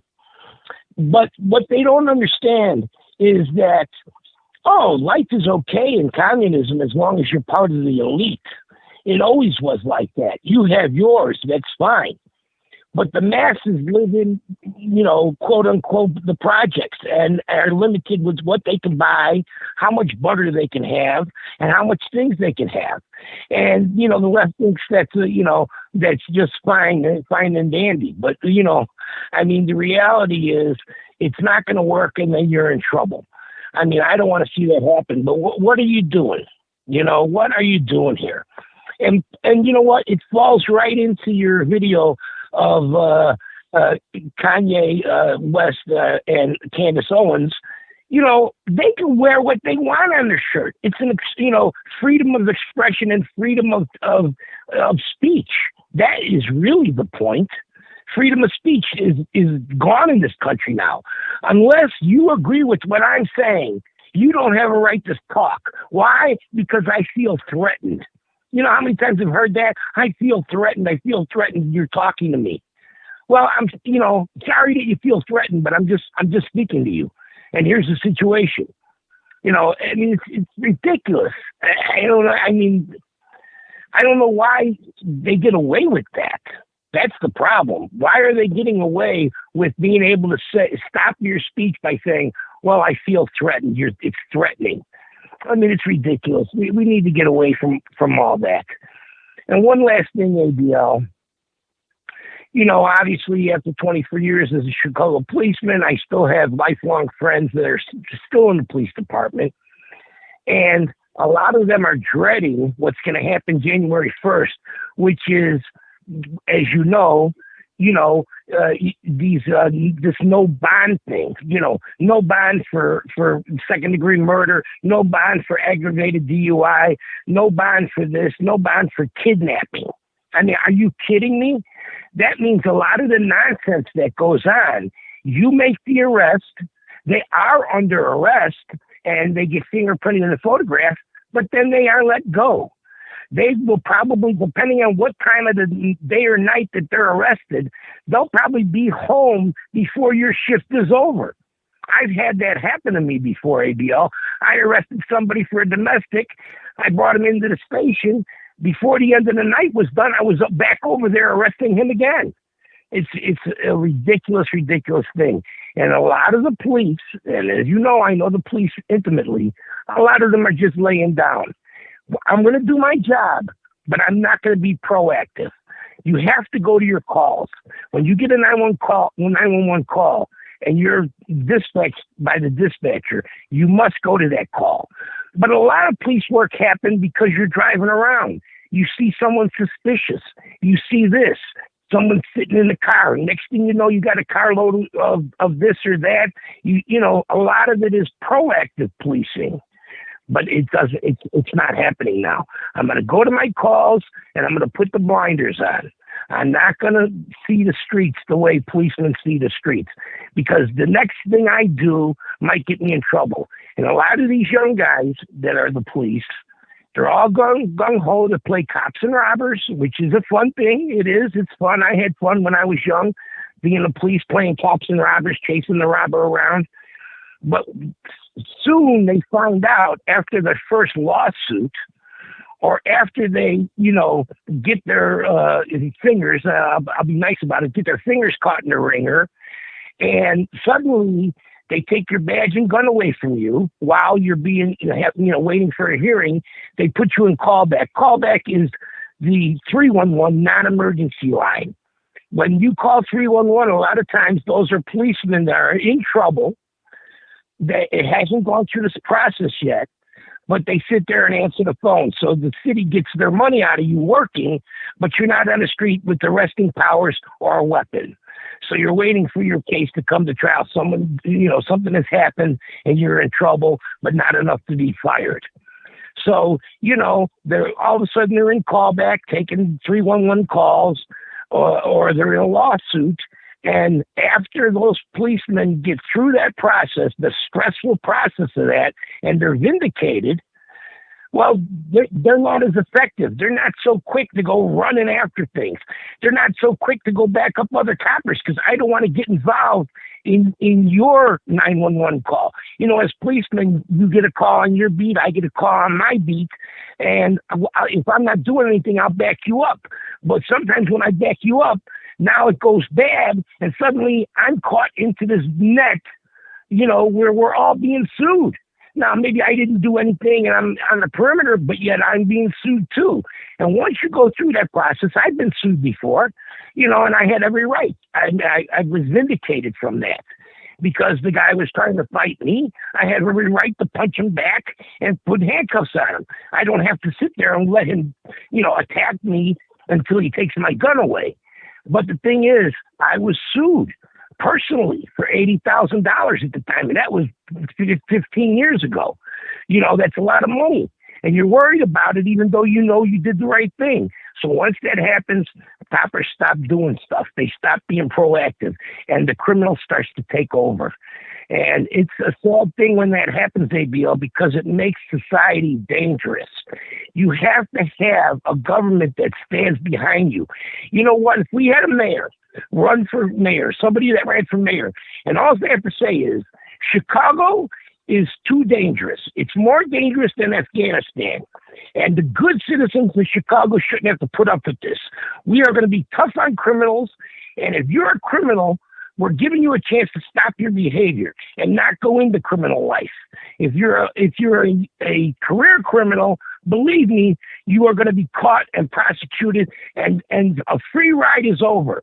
But instead, it's going the opposite direction. Oh, you get caught with something and they let you out the same day or the next day. And you can do your crimes over and over again. It's a sad state what's happening in our country, the ABL, and I'm worried about it. Anyway, thanks for taking my call, participating, and great job as always, ABL, and I'll talk to you later. Thank you for the call, man. Appreciate it. Thank you. Wow, good call. Very good call. Absolutely. And you guys are the best audience anywhere on the internet, so I got a little bit of time left for a few more calls. Number to call, 434-658-1220. 559 on the line. Who am I speaking to? Oh, wow. This is Daniel Knoll. All righty. What's happening? Is this Mr. Logan? Yes, it is. Hey, thank you. Hey, it's a pleasure to talk to you, man.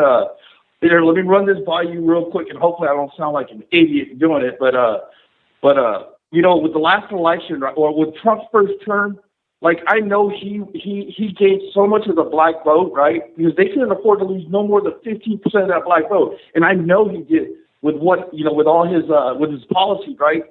Now here's what I'm saying with his up and coming election coming up, and this is how black Americans, right, can actually save this country, because what's on the line right now, and if we can get the black vote to lead that party, of course, right, easier said than done.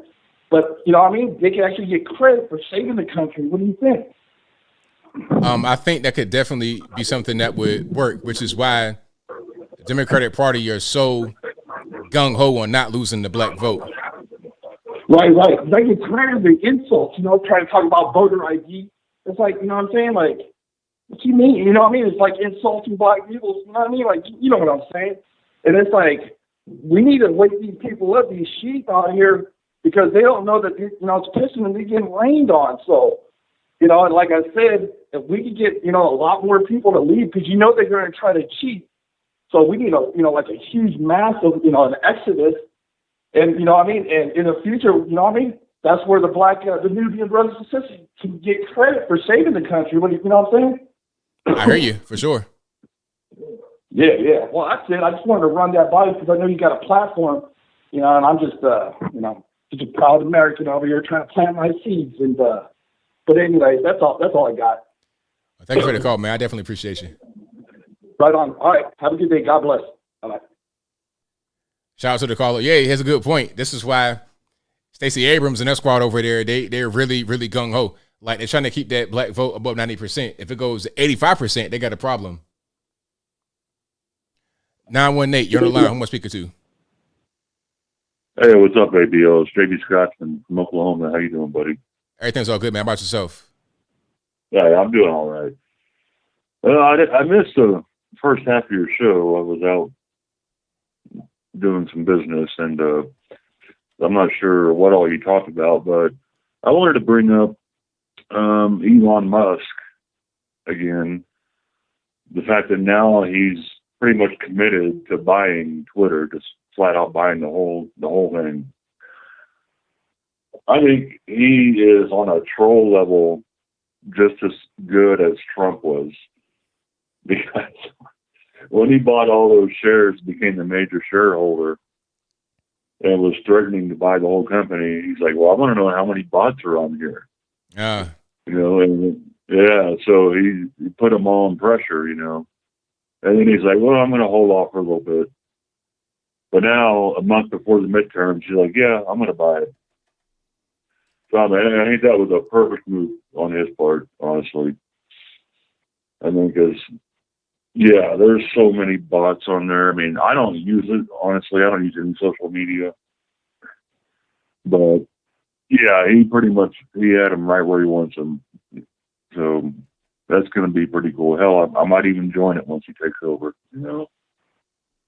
Right. Hey, I mean, we'll see how that goes. I mean, I'm interested to see if he actually takes it, or if it's just like a troll method, or what's going on.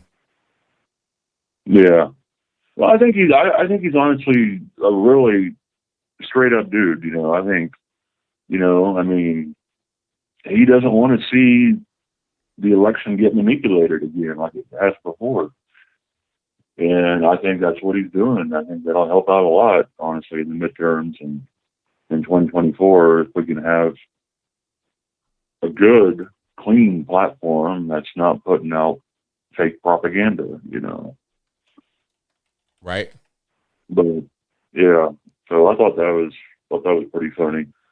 But anyway, last time I talked to you, I was talking about climate change, global warming, and all that stuff. And man, I was against it, but now I'm changing my mind, dude. Because here in Oklahoma, we had a hot summer. It was in the hundreds for like 2-3 months in a row. But now that it's October, the temperature's going down. We've been getting down to the 70s and even down to the 40s overnight. The climate's changing, man. Those pesky seasons. Yeah. I mean, we're going into fall. Yeah, the climate's changing. Better get John Kerry down here. But anyway, that dude earlier said Coming to America 2. Yeah, he's right. That movie sucked. I mean, you can't follow up with the original. The original's a classic. Yeah, they shouldn't have even bothered with a sequel to it. Right on. Yeah. But I'll leave it at that. Love you, man. Great show. And I'll just sit back and listen. Thank you for the call, man. I appreciate you. All right, later, dude. All right, shout out to the call. Good call. And you guys are the best audience anywhere on the internet. Couldn't do it without you. If you like what you're hearing so far, please give the video a thumbs up if you've not done so. Also, if you're not subscribed to the channel, please do so as well. And this is a podcast you're listening to right now.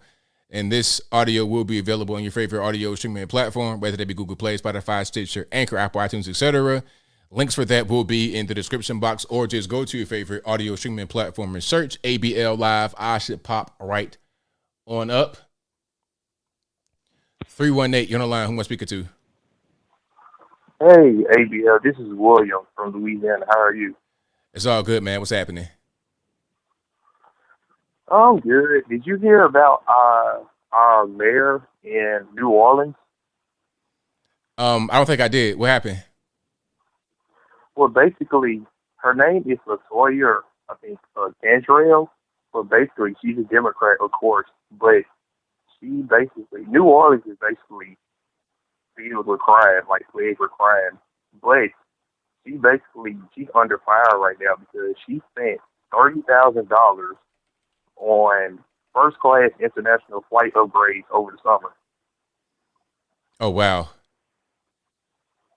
Yeah, and not to mention, she's living rent-free in a pricey city-owned apartment.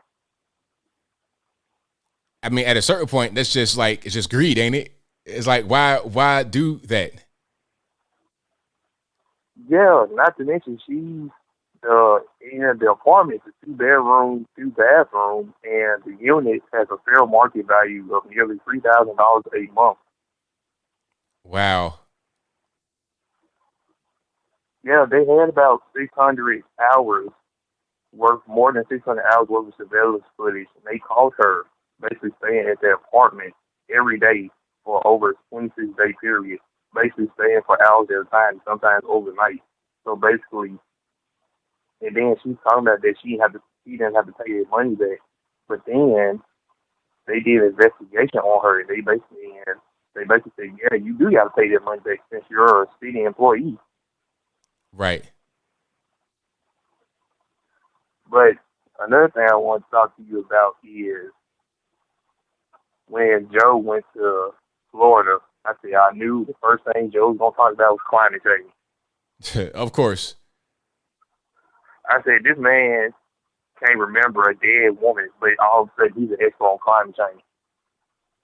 Right, exactly. You know, he'll pretty much say whatever they put in front of him, and then when he goes off script, that's when the real joke comes out. And that was the whole thing about, asking for that dead lady. That's off script. That wasn't in the program. But then when the whole climate change thing, that was right there in the script we just read from the paper. He doesn't even really believe or know what he's talking about. If you were to ask him about that, he wouldn't have anything to follow up because there would be nothing on the script. True. And one last thing, and I'll let you go. But when I saw that campaign ad for John Kennedy, I was crying. Like I had never seen anything like that before. And when all those people got mad, I was like, what did he say was untrue? Right, exactly.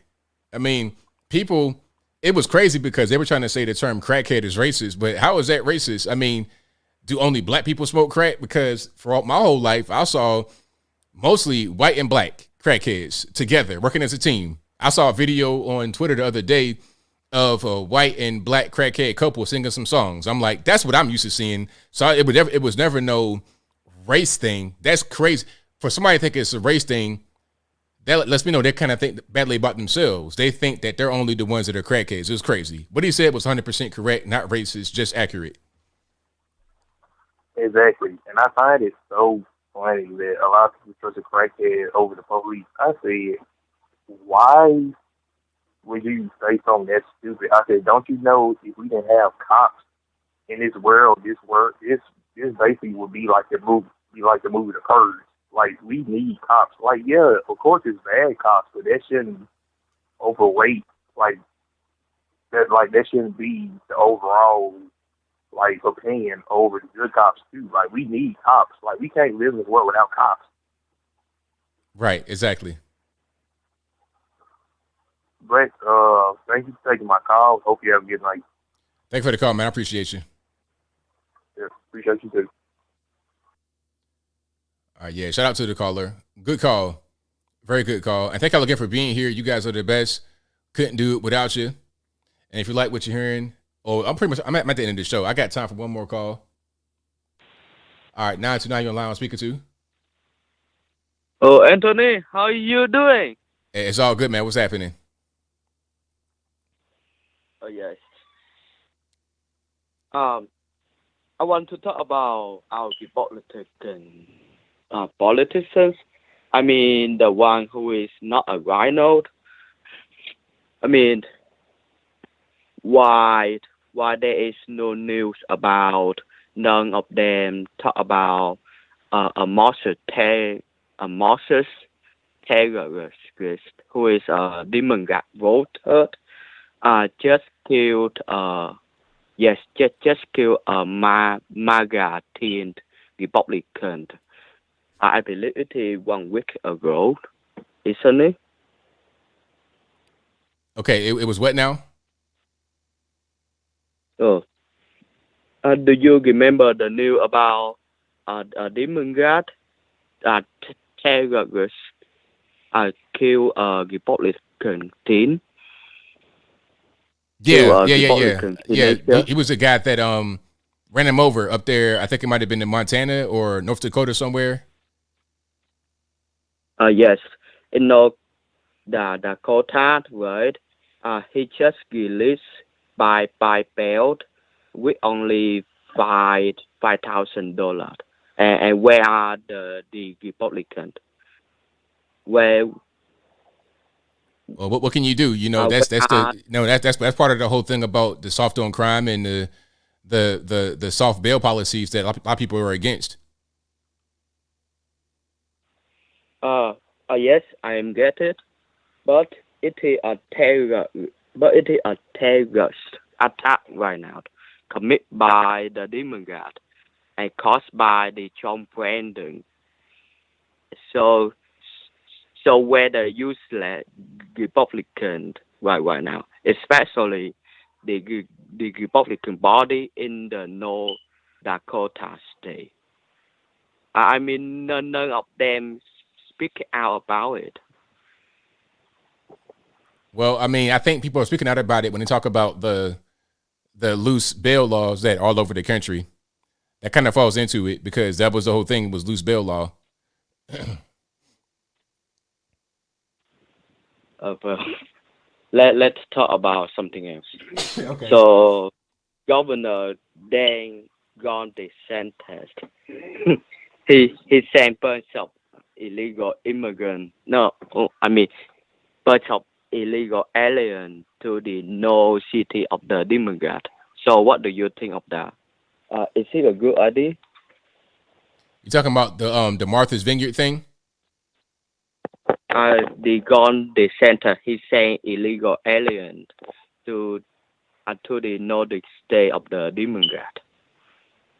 Well, I think so do you think is it a good thing to do it? Yes, it is a good thing because it makes them have to deal with the problem rather than making us deal with it where they have no responsibility. They could just say, okay, come one, come all legal aliens come to Texas and then come into the country just whenever they want. But then when they have to deal with it on their own front door, it's a little bit different. And all of a sudden they want to do reforms and talk about ways to stop illegal immigration when it happens to them. But when they don't see it, it's a little bit different. Okay, but I mean, I believe it is possible for Governor Gon DeSantis to send them back to the Mexico, because if you look at the map, right, the Florida state and the bottom tail of the Mexico country, I believe that he can send those illegal aliens by ship, send them to the bottom of the Mexico. Well, I mean, do you get it? You can't deport illegal aliens out of the country if you're just the governor. That's a federal government that does that. That's why you have ICE and stuff like that. But he can declare but he can declare the state emergencies though. Yeah, he can do that, but he still can't deport out of the country if you're not the federal government. Wait, is it really? Huh? I mean, the state governor do have the power to deport them. No, you can't deport if you're the governor. That's ICE that does that. ICE and DHS, all of that. But you can't deport if you're the governor. You can resettle as part of the federal program, maybe, I think, but you can't actually deport out of the country. Right. I mean, I believe the state governor can do, because if I remember it, I mean the Republican candidate who ran for Arizona governor endorsed by Donald Trump. What her name again? Carrie Lake. Yes, Carrie Lake. Carrie Lake say if she become governor, she will declare the state border emergency and to kick them back to Mexico. Yeah, I'm not sure. I think maybe you can, if you're talking about being able to have border security, it's a little bit different. I'm not sure how that's really going to work, but deportation is specifically a federal government thing. But thank you for the call. I'm at the end of the show. I appreciate you for calling, man, as always. All right. Have a good day. Let go, Brandon, and the short must flow. Thank you for the call. Appreciate it. All right. Shout out to the caller. But that'll be a wrap for me. Thank y'all for being here. Couldn't do it without you. If you're not done so yet, please give the video a thumbs up. Like the video, share the video, do all that good stuff. I'll be back here live again on Saturday, of course, 8 p.m. Eastern Standard Time, so right around 11 p.m. Eastern Standard Time. And I'm here pretty much every day throughout the week, except for Sunday, putting out live content. Not live content, but pre-recorded videos. I got super chats on deck. I'm read those rest of those right quick, and then I put the bow on the top. Thank y'all again for being here. You guys are the best. Couldn't do it without you. Shout out to the mods for keeping them trolls and the bots and whatnot in check. I've been seeing y'all doing y'all thing. I appreciate you guys for your work. Let's go to the super chats here. Let me see. Thank you to Silas, who says Kanye may be aware BLM is a pro-matriarchy anti-man. There you go.